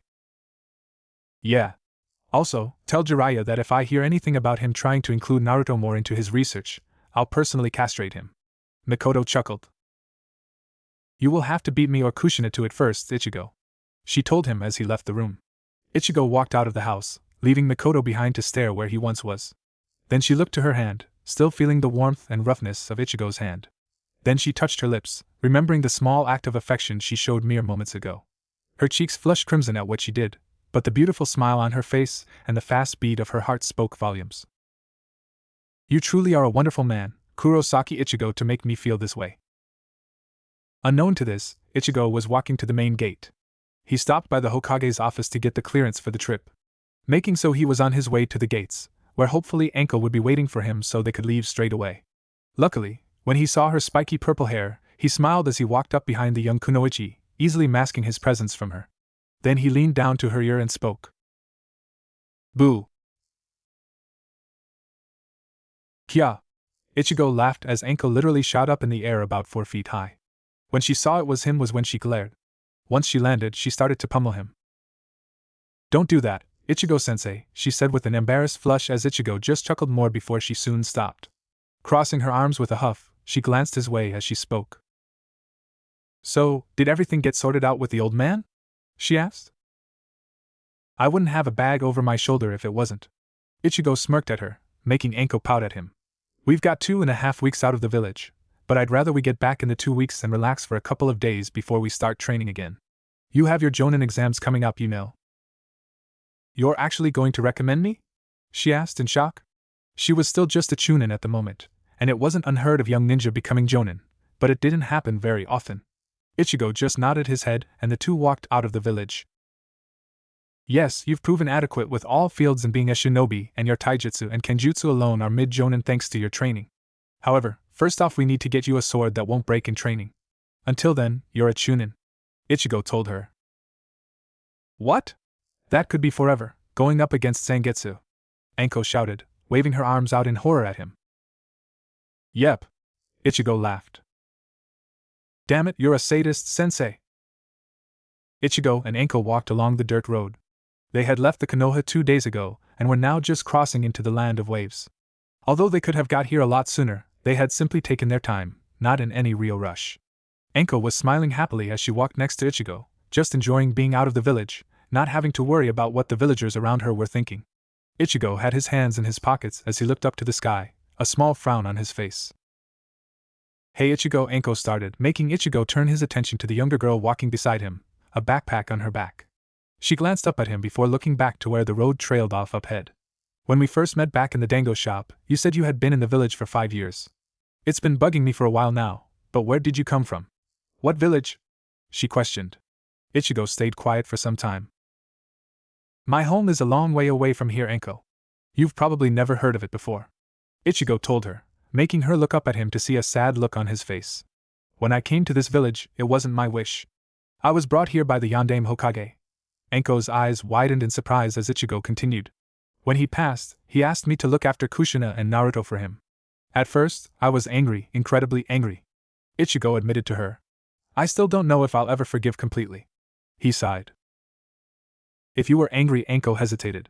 Why did you do what Yondaime-sama wanted? She questioned.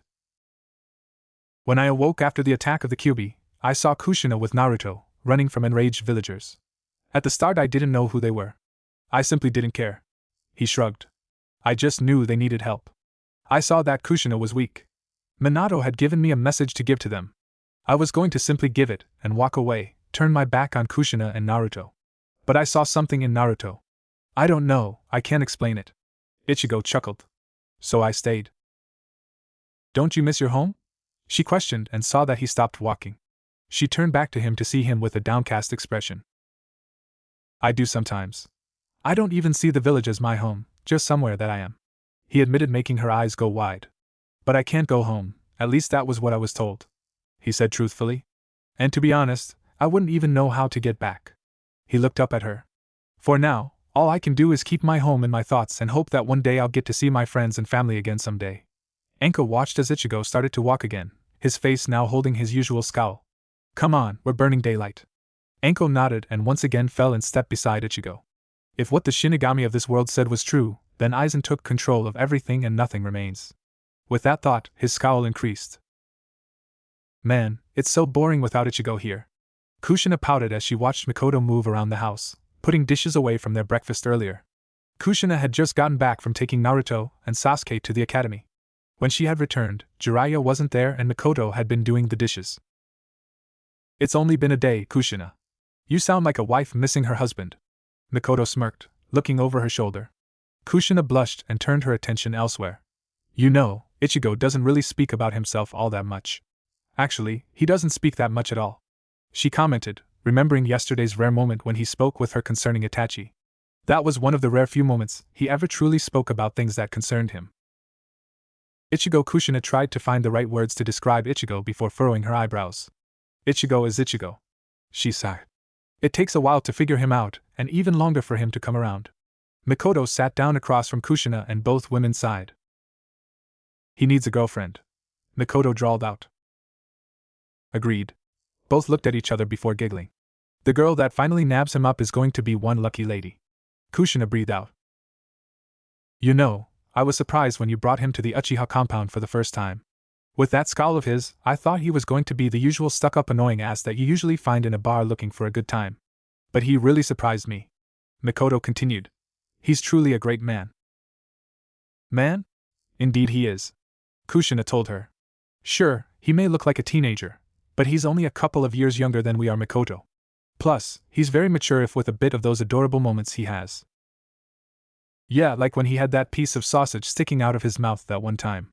I swear, I almost glomped him for that. Sometimes I have remind myself his appearance deceives how old he really is, but he can be quite the deep person when he's serious. Kushina raised an eyebrow at that. When had she seen Ichigo serious? Anyway, I've been thinking. Mikoto told her. Oh? What about?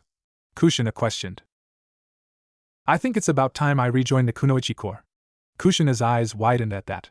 I can't keep living off you, Kushina, and I don't want to go back to the Uchiha compound, at least not yet. Sasuke is growing up and is going to need his own space. He can't keep sharing a room with me. I've already taken Ichigo's room from him for far too long. So, I will rejoin the Kunoichi Corps. Then, I can make some decent money off a few B-rank missions and get a small apartment somewhere. Mikoto, I told you, you can stay as long as you like. Kushina told her. I was thinking about doing some renovations anyway, maybe an extra guest room for when Jiraiya comes. I've worked up enough money of the last couples of years. What's a few extra missions to do a few more renovations? She asked with a smile. You're not moving out. You still need time. Thank you, Kushina, I mean it, but… No buts. You're staying and that's final. I won't throw my best friend out onto the street like that. If Ichigo hadn't been here, Naruto would have been on his own a lot of the time. If you're off doing missions, what will happen to Sasuke? Mikoto frowned slightly and looked down at the table. I can see it in his eyes, Mikoto. He's taken what Itachi did hard. Itachi was Sasuke's hero, you said it more than once yourself. He needs his mother now more than ever. You can't be off doing missions while he's grieving like he is, like you are. Thank you, Kushina, you're a great friend. Mikoto smiled as Kushina placed a hand on hers. The very best. Kushina grinned. And if it comes to it, she trailed off with hesitation. We always have the Namake's estate. Hey, look, a snow rabbit. Enko said, crouching down and looking at the white rabbit that was sitting in the middle of the road, simply sniffing the air, wondering if they were dangerous or not. Hey there, little guy. She cooed, holding her arms out, gesturing for the rabbit to come forward. Ichigo rose an eyebrow at her. Enko, what season are we in now? Ichigo questioned.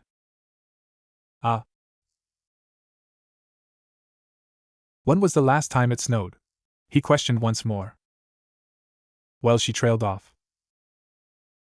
If it's not winter, and it's not snowing, why would there be a snow rabbit around? He questioned again, making her sweat drop slightly before the two saw a young child running down the road with a smile, a backpack on their back. Snuffles! The young boy called out, a grin on his face at seeing the rabbit. There you are! I found you! There is your answer. Enko grinned up at Ichigo but saw he was frowning slightly as the boy ran up and grabbed the bunny, pulling it to his chest. Something wrong? No, everything's fine. He shrugged, the scowl coming back to his face as he saw a figure in the distance walking towards them. You shouldn't stray too far from your guardian, kid. The young boy looked up at Ichigo, as if seeing the two for the first time. He bowed to them. Sorry, I'll go back straight away. Ichigo watched as the young boy ran back to the silhouette down the track. Enko rose back to her feet and looked along with Ichigo at the two far off in the distance. Enko. Yeah? She questioned, looking up at him to see him grasp the hilt of his Zanpakuto. Get ready for a fight. It's not fair! Naruto shouted, his mouth full of ramen, making his mother frown at him. They were currently at Ichiraka's ramen stand. Ayame and Tuchi frowned as they saw the usually happy, vibrant blonde upset. Naruto, I don't care how angry you are, Ichigo and I have taught you better manners than that. Kushina scolded him, making him lower his gaze before wiping his mouth with the back of his hand and letting out a quiet sorry. Now tell me again what happened. She told him. I couldn't do it, he shouted angrily. It came out funny looking and sick and was an instant fail, he whined. The clone? Naruto nodded sadly. I did everything I needed to, your chakra exercises that you taught me, the teacher's instructions, Sasuke even helped with my hand sign. Just why can't I make a clone? He asked her. Kushina frowned as she stared into his blue eyes before turning to Tuchi. How much? She asked. It's on the house today, Kushina. Tuchi told her, making her smile at him. Thank you? She bowed her head slightly. Come on, Naruto, we're going to go train for a bit. What's the point if I can't even make a clone? He mumbled before his mother grabbed him by the wrist and dragged him out of the ramen stand, making Ayam and Tucci laugh as he struggled to get out of his mother's grasp. When the two entered an empty training ground, Kushina surveyed the area, making sure no one was around before sitting down cross-legged and gesturing for Naruto to do the same. He did so but with his arms crossed and looking away from her. Naruto, Kushina said in a tone that made him look at her instantly, ready to hear what she had to say. He had disobeyed that tone once before. He couldn't sit down without pain for a few days afterwards. Unlike other people your age, or even my age, you have a massive reserve of chakra. She moved her hands forward before drawing two people in the dirt. This is you and me, she said, pointing to one figure then to the next. And this is everyone else. She tapped her finger on the second. Now normally, the general person only has a limited supply of chakra. Within the drawing of the second person she drew a small ball which she pointed out was chakra. However, within you and me, she drew a circle around the person. Our reserves are much bigger. Okay, but why? He questioned, making her smile at him. Because we're Uzumakis. She grinned at him, making him grin back at her with a big toothy smile. Us Uzumakis are born with enormous chakra stores, and sometimes, like in my case, she winked at him, bigger than the old man's. What? No way, Naruto said in awe. You have bigger chakra reserves than the Hokage? Kushina nodded her head with a grin. Yep, I sure do, Naruto. She laughed. One day, yours might even outgrow my own. At the moment, your chakra coils are producing as much as your body can handle. As you grow, you will gain more chakra coils, meaning your reserves will grow bigger. That means you will have to undergo more chakra control exercises to control the larger amounts. Even I still go about my chakra control every once in a while. Naruto deflated at that with a pout. He had a hard time with what she had him doing now. So why can't I make a clone? Naruto questioned. That's because we have so much chakra that we can't focus it properly. I originally thought that when you started the academy, you would have sufficient control over your chakra by the time that you would be able to make a clone, but I guess I misjudged it. She smiled. Sorry about that, Naruto. Naruto just smiled back at her. So, I'm going to teach you a clone jutsu that you can do, but you have to promise me something, Naruto. Anything, he said with a nod. You are not to teach this jutsu to anyone, she told him sternly. Understand? He quickly nodded his head. This clone jutsu has risks, very high ones, for those with not enough chakra. It could cause them to die from chakra exhaustion. Naruto's eyes widened at that. It's very serious, Naruto. I need to know you understand that. I won't even teach it to Sasuke, Naruto promised to her, making Kushina smile at him. That's good, Naruto. Please keep that promise. When you use it in class, the teachers may get upset or angry with you and may call the Hokage down to ask you where you learned the jutsu, but I'll be sure to explain to Sarutobi that everything is fine. Okay? Naruto nodded his head as Kushina placed her hands together in a cross seal. Put your hands like this. Naruto did as he was asked, and Kushina steadied his arms before moving a finger or two. Now flood as much chakra as you can focus. She watched as Naruto nodded and closed his eyes, sweat starting to form on his brow as his hands started to glow blue. She frowned slightly as she saw a dash of red before it disappeared. Kage Bunshin no Jutsu. She instructed him once more. Kage Bunshin no Jutsu. He called out before a puff of smoke on either side of him revealed two exact replicas of Naruto sitting in the same position. Naruto was breathing heavy as he opened his eyes. When the clones opened their eyes, she saw that the color was missing from them. Almost, Naruto, but you didn't get the entire detailing down. We'll try again tomorrow, Kushina explained to him as the clones disappeared in puffs of smoke. No, I can do it again, he told her, but Kushina shook her head. 2 clones is all you can manage to make right now without running your chakra reserves empty. We'll try again tomorrow. Next time, we'll aim for 1 perfect clone, okay? Naruto nodded his head as his eyes dropped a little. Come on, let's get you home and into bed. As Kushina was walking with Naruto on her back towards their shared home, Naruto asked her something she couldn't answer. If our chakra levels are so high, what's Ichigo's like? Kushina stopped at that as she thought about it. To be honest, she didn't know because Ichigo didn't use chakra from what she's seen. In their spars, he only used his natural speed, strength and skill in both taijutsu and kenjutsu, and even then she knew he was holding back tremendously. He never used his spells since she would never be able to break out of them, even with her skill in Fuinjutsu, since chakra couldn't disrupt or break Ichigo's Kido arts. However, she knew Ichigo had tremendous power because it practically poured off every part of his body in waves of sheer density that, at times, left her breathless at his power. To be honest, Sochi, I'm not sure he even used chakra like we do, but I can tell he holds tremendous power. So much power that he keeps most of it restrained. For what reason, I am not entirely sure, but it's within reason. He has a cause for why he does. Perhaps when you get stronger, you can make him bring out more of his power, HM? She said to the odd Naruto, who took a determined stance. You bet. I'll get so strong he will have use everything, Databeo, he said, making Kushina chuckle at her son's antics. He was definitely her son. Ichigo walked forward, Zangetsu propped up on his shoulder, the bandage that usually wrapped around the large blade hanging down over his chest. Anko walked next to him, a kunai in hand as she saw the figure ahead approach them. She watched as he did the same, keeping their eyes trained on the figure heading their way. Both Ichigo and Anko watched as the young boy with the rabbit was instructed to leave for the time being, of which he did so without question. Ichigo glanced down to Anko to see she didn't look worried at all and smiled slightly. You know who that is? Ichigo questioned. I have a feeling, Anko told him, not taking her eyes of the man still walking towards them. Do you? She got a nod from Ichigo in response. Have you fought him before?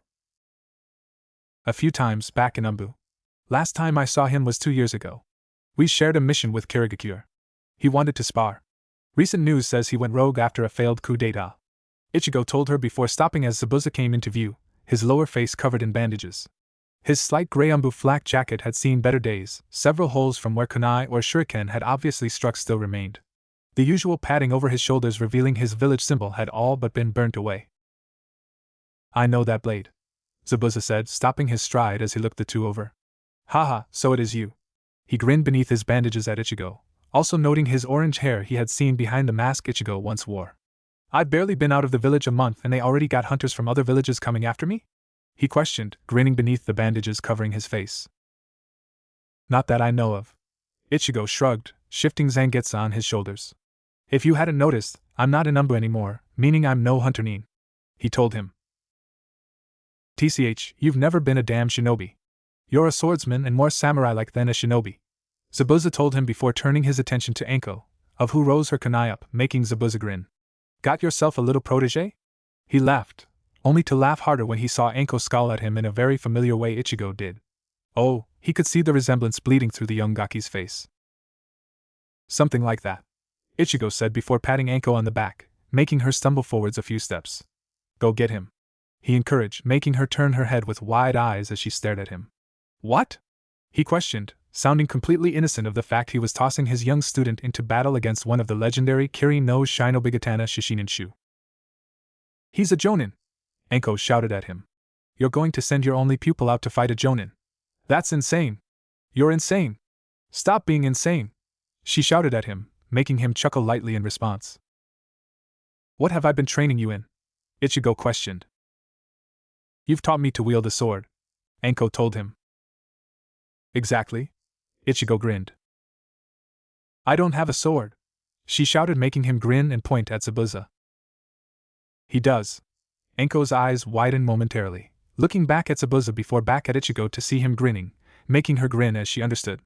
I'll step in if it gets too dicey, he told her, and she nodded her head. Ichigo looked up to Zabuza, who was slightly surprised that he was getting Anko to fight him. You're serious about this? Zabuza questioned. You're sending the Gaki against me?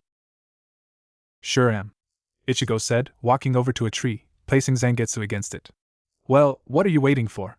Start trying to kill each other. He smiled, making both Zabuza and Anko sweat drop. What? He questioned. As I said before, you're a sadist. You're insane. You take joy in my torment, Anko told him before dropping her pack down on the ground. She rose her kunai up and Zabuza chuckled before grabbing the handle of his massive blade and hefting it off his shoulder. Alright, Gaki. He grinned at her. Show me what you've got. Zabuza. Ichigo called out, making Zabuza turn to him. Don't hold back now. I want to see how she holds up against someone of your caliber. What? Anko shouted. Ichigo.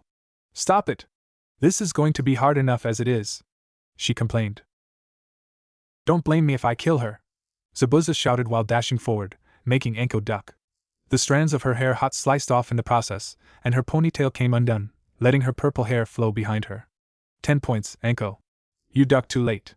Another second longer, and you'd be dead. Ichigo called out as he watched Zabuza come around with a roundhouse kick. Anko jumped over it, and planted her feet into the back of Zabuza's neck, sending him forward. Zabuza stumbled forward as Anko sent her kunai into the back of his knee, making him growl in pain as he looked over his shoulder and glared at her. You bitch! He roared, gripping the kunai and pulling it out. Blood spat out as he let the small blade fall to the ground. Anko simply grinned at him as she got into her taijutsu stance. She saw him turn and smirked inwardly as she saw him limping. It may have not been a deep wound, or even fatal wound, but it sure as hell would slow Zabuza down. She was tempted to see if Ichigo was watching, but she knew that if she took her eyes away from Zabuza she could wind up dead. She reached into her pouch, gripping the thin ninja wire, and smirked as Zabuza dashed at her again, his limp obvious as he charged. She ducked underneath his swing but wasn't expecting the punch that came after, and was sent flying backwards. Ichigo watched as Zabuza charged after her, flying before a slight chuckle escaped him as he saw the ninja wire attached to a kunai lodged in his flak jacket, something Zabuza did not notice earlier. Zabuza's eyes narrowed as he watched Anko fly through the air, her hands running through hand signs. Katon, Ryuka no Jutsu! She called out, and Zabuza's eyes widened as she saw the wire in her mouth. He watched as fire raced down the wire before catching sight of the kunai in his flak jacket, and growled Ash was engulfed in flames. Anko hit the ground, and spat the wire from her mouth, flipping upwards and stood in her taijutsu stance once more as she watched the flames engulf Zabuza. Now! She dashed forwards as the flames lessened, seeing Zabuza covering himself with his arms crossed in front of him. Zabuza looked up to see Anko in the air, her fist cocked back ready to strike. He grinned and leaned back before his eyes widened as he saw her grin. 4 snakes shot out from her sleeve and all hit around his neck, making him gasp in pain before falling to his knees, his eyes rolling into the back of his head as the paralyzing poison of the snakes started to kick in. Alright Anko, that's enough. Ichigo told her and Anko nodded. Allowing the snakes to go back into her sleeve, she walked to Zabuza's side and grabbed the hilt of the sword, lifting it up with a grin before her eyes widened and it fell to the side, the extreme weight of the weapon throwing her off balance. It's too damn heavy. She whined before her eyes widened and the blade, along with the paralyzed body of Zabuza, turned to water. She went to stand up before she heard clapping. She looked to Ichigo, who smiled down at her, clapping. What? She questioned as she saw Zabuza, along with the small boy, walk out of the trees. Zabuza owed me a favor, Ichigo told her. I thought I'd get him to test out how you've been doing lately. We're even now, right? Zabuza questioned in annoyance. Yeah, Ichigo told him. Zabuza huffed in annoyance and walked towards them. Did you really try Ku? Ichigo questioned. I wouldn't be walking around here if I didn't. Zabuza snapped back at him. Listen girlie, don't get a big head. That clone wasn't even half of my strength. It was probably low Jonin level at best. Anko scowled again, resembling her sensei when he does it. Zabuza simply continued on walking, the small boy by his side. Anko watched as he walked off before they both disappeared from view. She glanced up at Ichigo, who was looking down at her with a slightly thoughtful look on his face.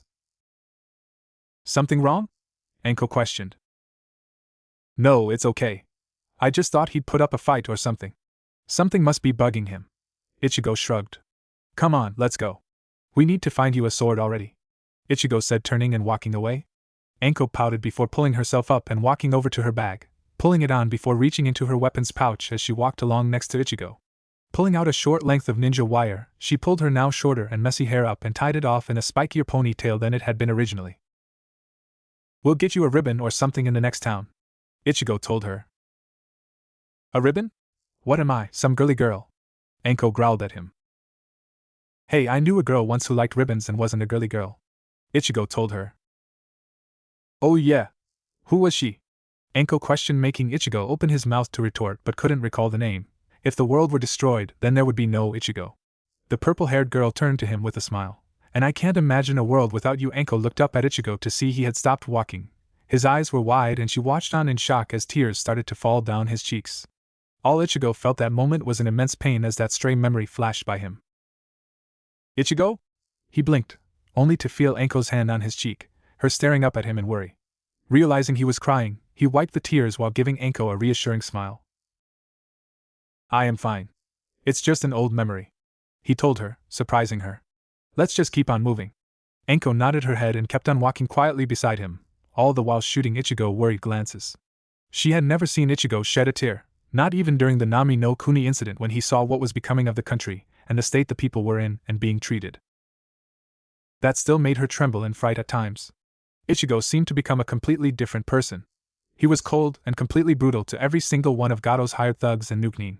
If there had been any doubt she had in his power, it was destroyed that day when he took out 8 A-rank Nuknin without any effort at all. Then, as she was fighting the B-rank Nuknin, Ichigo had stormed Gado's hideout like a man possessed. After all was said and done, Ichigo looked exactly like his moniker to being called the Reaper. Because with Zangetsu dripping with blood as blood that was not his own stained his body, Ichigo looked exactly like the Grim Reaper himself. But that night she saw him beating himself up for what he'd done, and she felt the need to help him. It resulted in her sensei, her unstoppable, unmovable, and unbreakable sensei, to fall into a pit of depression for the slaughter he committed. The lives he ended in his state of rage haunted him that night, and she did everything to pull him out of his state. Combined with their exhaustion of the battle, she only remembered holding him as sleep caught her. She remembered waking up the next morning with Ichigo blissfully asleep next to her. That day was the day the two bonded on a deeper level, with Ichigo coming to see her as more than his student, but as a close friend he could count on, while Enko had come to see him as something far more. For him to see her as a close friend, that meant more to her than Ichigo actually knew. With her reputation as Orochimaru's old student just before he went rogue, it made her an outcast among Konoha's village populace. Most shinobi treated her well enough, but some distrusted her solely on her ties with Orochimaru, with only the one she could trust in being Kurenai. It meant a lot to her to have made a great friend and someone she could come to for anything that troubled her. 1 week later. Haha, I did it! Naruto cheered, running around his perfect Kage Bunshin. Kushina clapped happily as she sat on the ground. She had just graded Naruto on his Kage Bunshins. It took him a week, but he managed to get it down perfectly. Even so, his chakra reserves had grown in the week, and from the 2 he could make at the start of the week, he could probably make 5 now. Naruto laughed as he laid down next to her, his arms spread wide as he looked up at the sky. I'm getting closer to Ichigo. Just remember, Naruto, you're still only 5. You've got a long way to go till you catch up to Ichigo, who is 15 years older than you are. Kushina told him. And you know, I'm sure Ichigo will be getting stronger every day just like you are, so you may never catch up to him. She winked at him, making him pout up at her. Ichigo's really strong, huh? Naruto questioned, and Kushina smiled. Yes, he is. Kushina told him.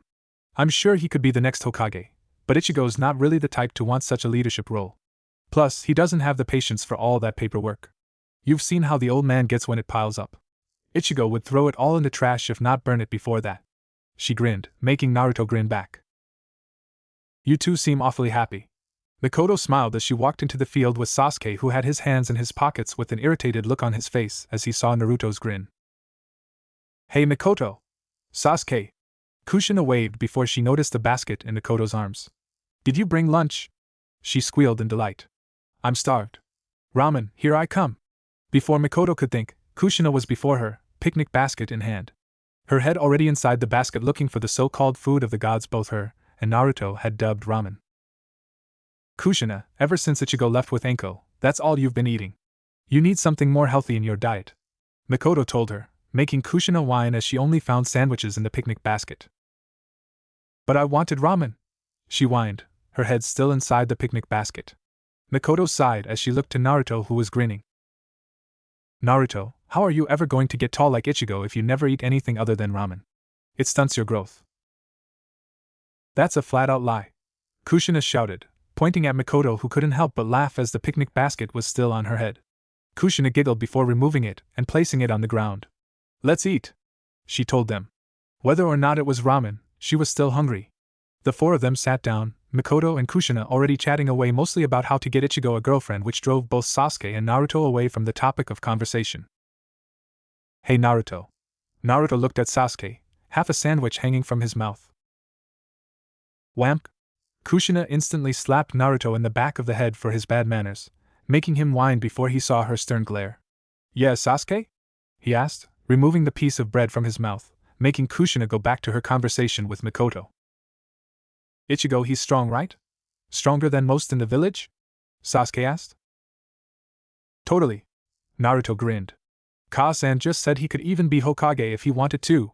He cheered, making Mikoto and Kushina listen into their conversation without showing the two that they were idly chewing into their sandwiches, curious as to where this was going. Ichigo had established a good relationship with Sasuke, so the two were curious as to what the boy wanted to know about the Kurosaki. You think he would train me to become stronger?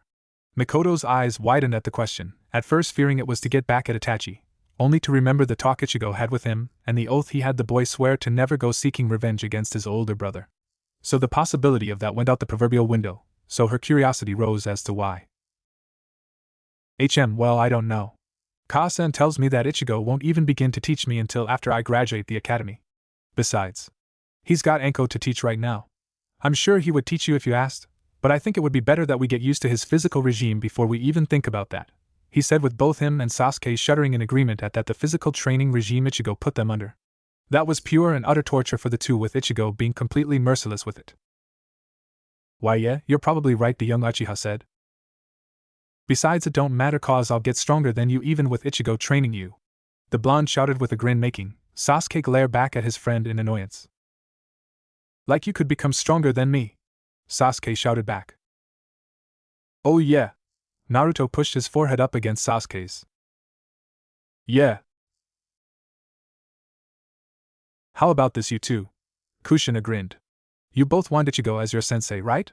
Both boys looked at one another before back to Kushina and nodded their heads. Now, I met Ichigo when he was 15, not long after you were born, Naruto. Kushina told him. Back then he was powerful. His body practically radiated power. Even now power radiates from him, maybe even more than back then. She smiled, making the two young boys look at one another before back to Kushina. Mikoto was behind her, giggling slightly. How about, when the two of you are 15, you go against Ichigo? If he thinks that you are worth it, he can train you both? Really? Naruto asked. I'd have to ask him when he gets back from his trip, but I'm sure he wouldn't mind. Kushina told them. But until you both are 15. She smirked at Sasuke, whose birthday was way before Naruto's, who pouted slightly at being caught already, considering to fight Ichigo before Naruto even had the chance. You can't ask Ichigo to train you at all. It would be an unfair advantage. Both Naruto and Sasuke looked to one another before both grinned. Alright. Both told her, grinning, or Sasuke's case, smirking. Come on, Sasuke, let's go train. We have to work up our strength if we want to beat Ichigo. Naruto shouted, already halfway across the field. Sasuke sighed before standing up and following after Naruto. His body radiates power, huh? Mikoto giggled, making Kushina's face flush as red as her hair. You think all that power makes his body vibrate in some parts? She questioned with a face-splitting grin. The woman soon fell on the ground, rolling in laughter as Kushina's face went completely red up to the tip of her ears. The shade of red made her own red hair pale in comparison. Mikoto! Ichigo and Anko walked through the village gates, the guards knowing Ichigo's orange hair, so not worrying about the two arriving in the village. It had been over 2 weeks and they had finally found Anko a sword, although not through the means either had suspected. Originally they had planned to go to Kirigakure and find the one who crafted the same swords belonging to the 7 ninja swordsmen of the mist. However, they couldn't get near the village without having to fight someone along the way, no one believing that they were simply passing by. So even if they had reached the walls, they wouldn't have been allowed in, since Ichigo had pretty much wiped the floor with anyone that had come close, or Anko had been fighting them to increase her skills under Ichigo's order. So they had changed course and hoped for the best that they would find a sword worth buying. However, they ran into problems before they could even start their search. That problem was Orochimaru. They had faced off against Orochimaru, Anko's first sensei, one of the 3 legendary Sannin. Anko still had a hard time believing at how Ichigo pretty much dominated in that fight since the first strike. Flashback. My dear little Anko, so it would seem after these last few years, you're still holding up well on your own, even under the curse mark strain on you. Orochimaru grinned as he walked out of the trees, Anko taking a frightening step back, clenching her shoulder in pain where her curse mark was sealed. She glared at the man she had put all her trust into only to have it thrown on the ground and crushed. Ichigo rose an eyebrow. The hell was this clown? He looked down to Anko and could see the fear in her eyes, making Ichigo narrow his own before turning back to the man standing before them. I take it you're her new sensei? Orochimaru grinned, his long snake-like tongue slithering out of his mouth, making Ichigo shudder. Ichigo looked his attire over and pretty much could only see that he was wearing a black cloak with red clouds on it, his sleeves empty, showing that he could come out with a sneak attack at any time. Anko, is this Orochimaru? Ichigo questioned, making Anko look up at him with wide eyes before she remembered that when they first met Ichigo told her that he never knew Orochimaru. Yes. She nodded her head, turning her gaze back to the snake Sannin. One of the legendary Sannin. We have to retreat, she said, taking a step back. Ichigo could tell that she was shaking in fear as she continued to look at what was once her mentor before she saw Ichigo take a step forward. Remember these words, Anko, abandon your fear. Look forward. Move forward and never stop. You'll age if you pull back. You'll die if you hesitate. Ichigo's words struck her like lightning, halting her steps of retreat. I won't allow you to die, Anko, he told her firmly. But I won't take your revenge for you, that's your job. He continued as he rose his hand up and pointed it in the direction of Orochimaru, his middle finger being held back by his thumb. However, that doesn't mean I can't thrash him for what he's done to you. Both Orochimaru's and Anko's eyes widened as Ichigo disappeared and reappeared before Orochimaru, his hand millimeters away from Orochimaru's shocked face. His middle finger struck out and connected with Orochimaru's forehead before he was sent flying through the trees from the force of Ichigo's demon head poke. Anko stood in awe as she watched the massive shockwave come from Ichigo's finger, sending one of the Sannin back at extraordinary speeds, crashing through the forest, leaving a crevice in his wake. Ichigo turned back and smirked. How was that for a first try? Always wanted to use that technique but never had the chance, he said, rubbing the back of his head before a blade cut his cheek and his eyes narrowed as he turned back to see the silhouette of Orochimaru's neck rearing up into the sky, the blade protruding from his mouth, the tip only hitting the dirt a few meters from where Anko was standing. That's just really disgusting, he sighed, gripping the blade that was still next to him in one hand. I've seen some weird shit in my days, but this one's gotta take the cake. He pulled back with all his strength on the blade, and both Anko and Ichigo could see Orochimaru's head rear forward before letting go of the hilt of the sword. Without Orochimaru's chakra flooding through it, the blade began to shrink in Ichigo's grasp before it resembled that of a double-edged straight sword. Ichigo looked down to it before turning his attention back to Anko. Got you a sword? He grinned, but Anko could just stare at him. She knew Ichigo was strong, he could go up against Kushina Uzumaki, so that was downright understandable. But this? This was out of this world. Ichigo's eyes narrowed slightly as the blade in his hand stopped cutting into him as it turned into a snake. Ichigo slammed the snake onto the ground before stomping on it, as it tried to get away before it disappeared in a puff of smoke to reveal the Kusanagi blade once more. He slid the blade over to Anko, who stared down at it. I'll finish this now, Anko, then we can head back to the village. Remember what I said, you've got your Jonin exam coming up. Ichigo grinned at her as she looked back up to face him, a smile forming on her face, and she nodded her head and watched as he rose his hand up, pointing to where Orochimaru's body would be. Sprinkled on the bones of the beast. Sharp tower, red crystal, steel ring. Move and become the wind, stop and become the calm. The sound of warring spears fills the empty castle. In the palm of Ichigo's hand, an orb of yellow lighting started to generate as he spoke the spell, growing stronger and stronger after each phrase was said. Heido number 63 Raikoho. As he finished the spell, the entirety of the energy that had been built up was released. The sky darkened slightly as the lighting blast shot forward at lightning speeds. When the bolt of lighting hit, the explosion off in the distance was astronomical as a giant yellow sphere of electric spiritual energy erupted, causing the sky to turn black as the sphere expanded for miles. Seeing this and a bit surprised at how much power was in the Kido, Ichigo quickly used Shuinpa to grab Anko and get out of the debris radius. That was far more powerful than needed. Indeed, it looks as if that natural energy from your meditations has done far more than expected. When he crouched down and let Anko down, his felt out for Orochimaru's signature and could feel it retreating. He sighed and ran a hand through his hair before looking down at Anko. He's alive, he told her. Why didn't you kill him? She questioned. You're strong enough to do it, so why didn't you? I already told you, didn't I? He questioned with a small smile. That's not my job, it's yours. You want to get him back for betraying you? You deal with him. I've got nothing against him, although he's a total creep. Ichigo shuddered, wiping his slightly bloody hand from where he had held onto the snake, his hands coming away clean. The only traces that he had grabbed the blade was a small scar across his palm. He picked the hilt of the sword Anko had grabbed before Ichigo had used his Shuinpa and handed it to her. This blade is yours now, I can feel the power in it. It will hold up against Sengetsu, I promise you that. Anko nodded her head. Just don't make it turn into a snake, alright? She could only laugh at him when she saw him scowl. End flashback.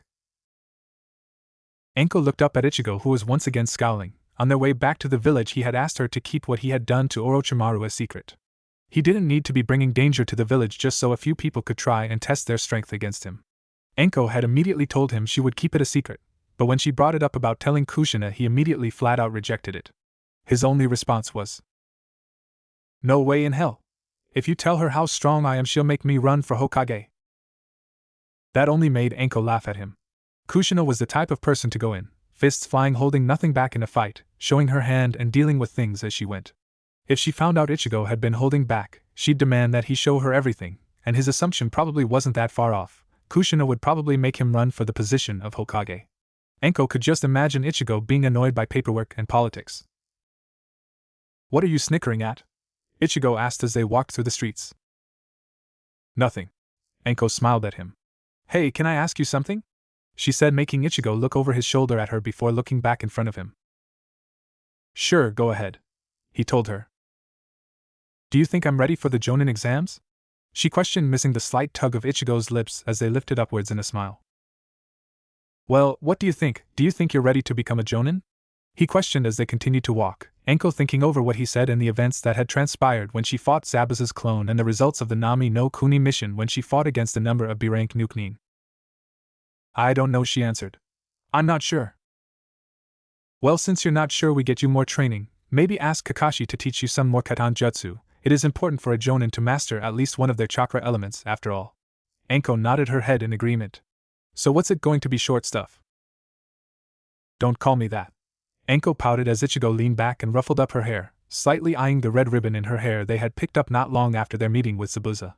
He turned his attention back to Anko, who was pouting up at him. What was that? I was totally lost in thought. He smiled at her. Do you have some type of hair fetish? She questioned. You keep looking at my hair and gaining a thoughtful look on your face. You've done it several times. Ichigo's eye twitched before he rapped his knuckles over her head, making her whine. Itai. That hurt. She snapped at him. It was supposed to. Ichigo snapped back before they laughed it off and continued to walk down the street. Want to go get lunch somewhere? She questioned. Nah, I'm beat. Could totally use a nap. Ichigo told her, making her eye twitch. I haven't seen you ever become tired, Anko told him. Not even after a day's training. Well, you're seeing me tired now, aren't you? First time for everything. He grinned. I'll catch you later, Anko. Rest up for the week. Hang out with Kurenai or something. I'm kicking your ass when we get back to training. He said, a wave over his hand as he began to walk away. Just as long as it's with that big broad hand of yours. Ichigo stopped and looked back over his shoulder with wide eyes, a blush on his face as he saw Anko grinning at him. Ichigo could only wonder where the hell this was coming from. Later, Ichigo. She laughed, running off down the street, leaving a well-teased Ichigo in the street. He sighed in annoyance. He was going to find all the Ika that Anko had, and burn it all, but first, kill the author and the publisher so there was no chance of her ever getting another copy. Mikoto and Kushina were sitting across from one another at the dining room table, glaring at one another. Why? Long story short, they were deciding on what was for dinner. Since Naruto and Sasuke had been at a stalemate much the same as Kushina and Mikoto were, they simply shrugged it off and would eat whatever was made. However, since Jiraiya had been out all day, he hadn't been able to end the stalemate.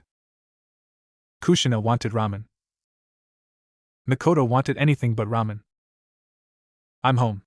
Ichigo's voice rang out, making both women's eyes widen at the sound of the familiar voice. Truce?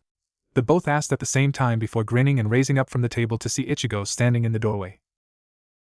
Yo, I'm back, he said, placing his pack down on the ground. As soon as the bag hit the ground, both women glomped him. If he hadn't been expecting it, he would be on the ground, which he hadn't, and was now in a heap on the floor, both women laughing as they heard him groan in annoyance. Welcome back, Ichigo. Kushina smiled at him. We missed you. We? What's with the we? Ichigo asked, looking up at them.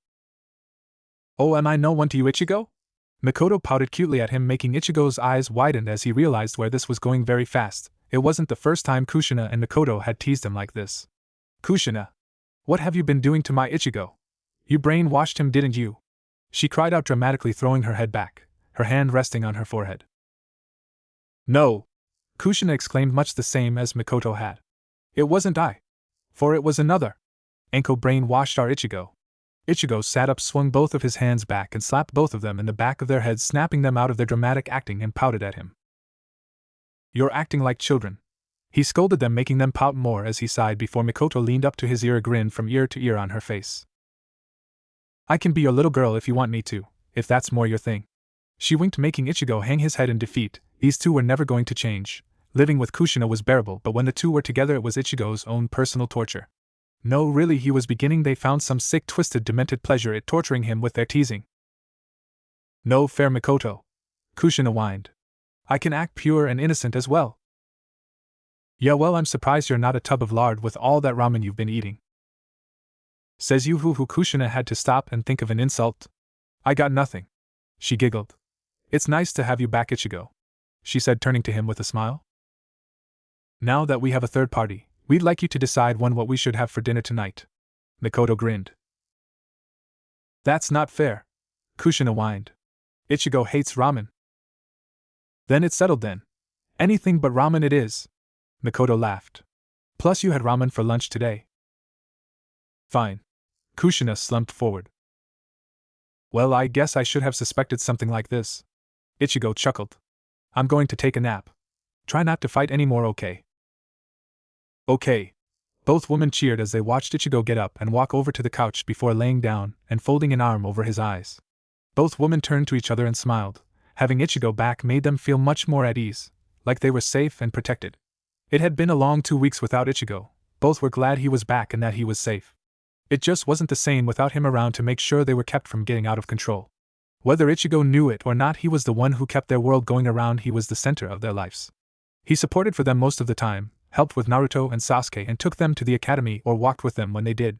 He taught the two kids right from wrong, and when it came to themselves he acted more like a guardian of the household. It was a very obvious aspect of him because out in public no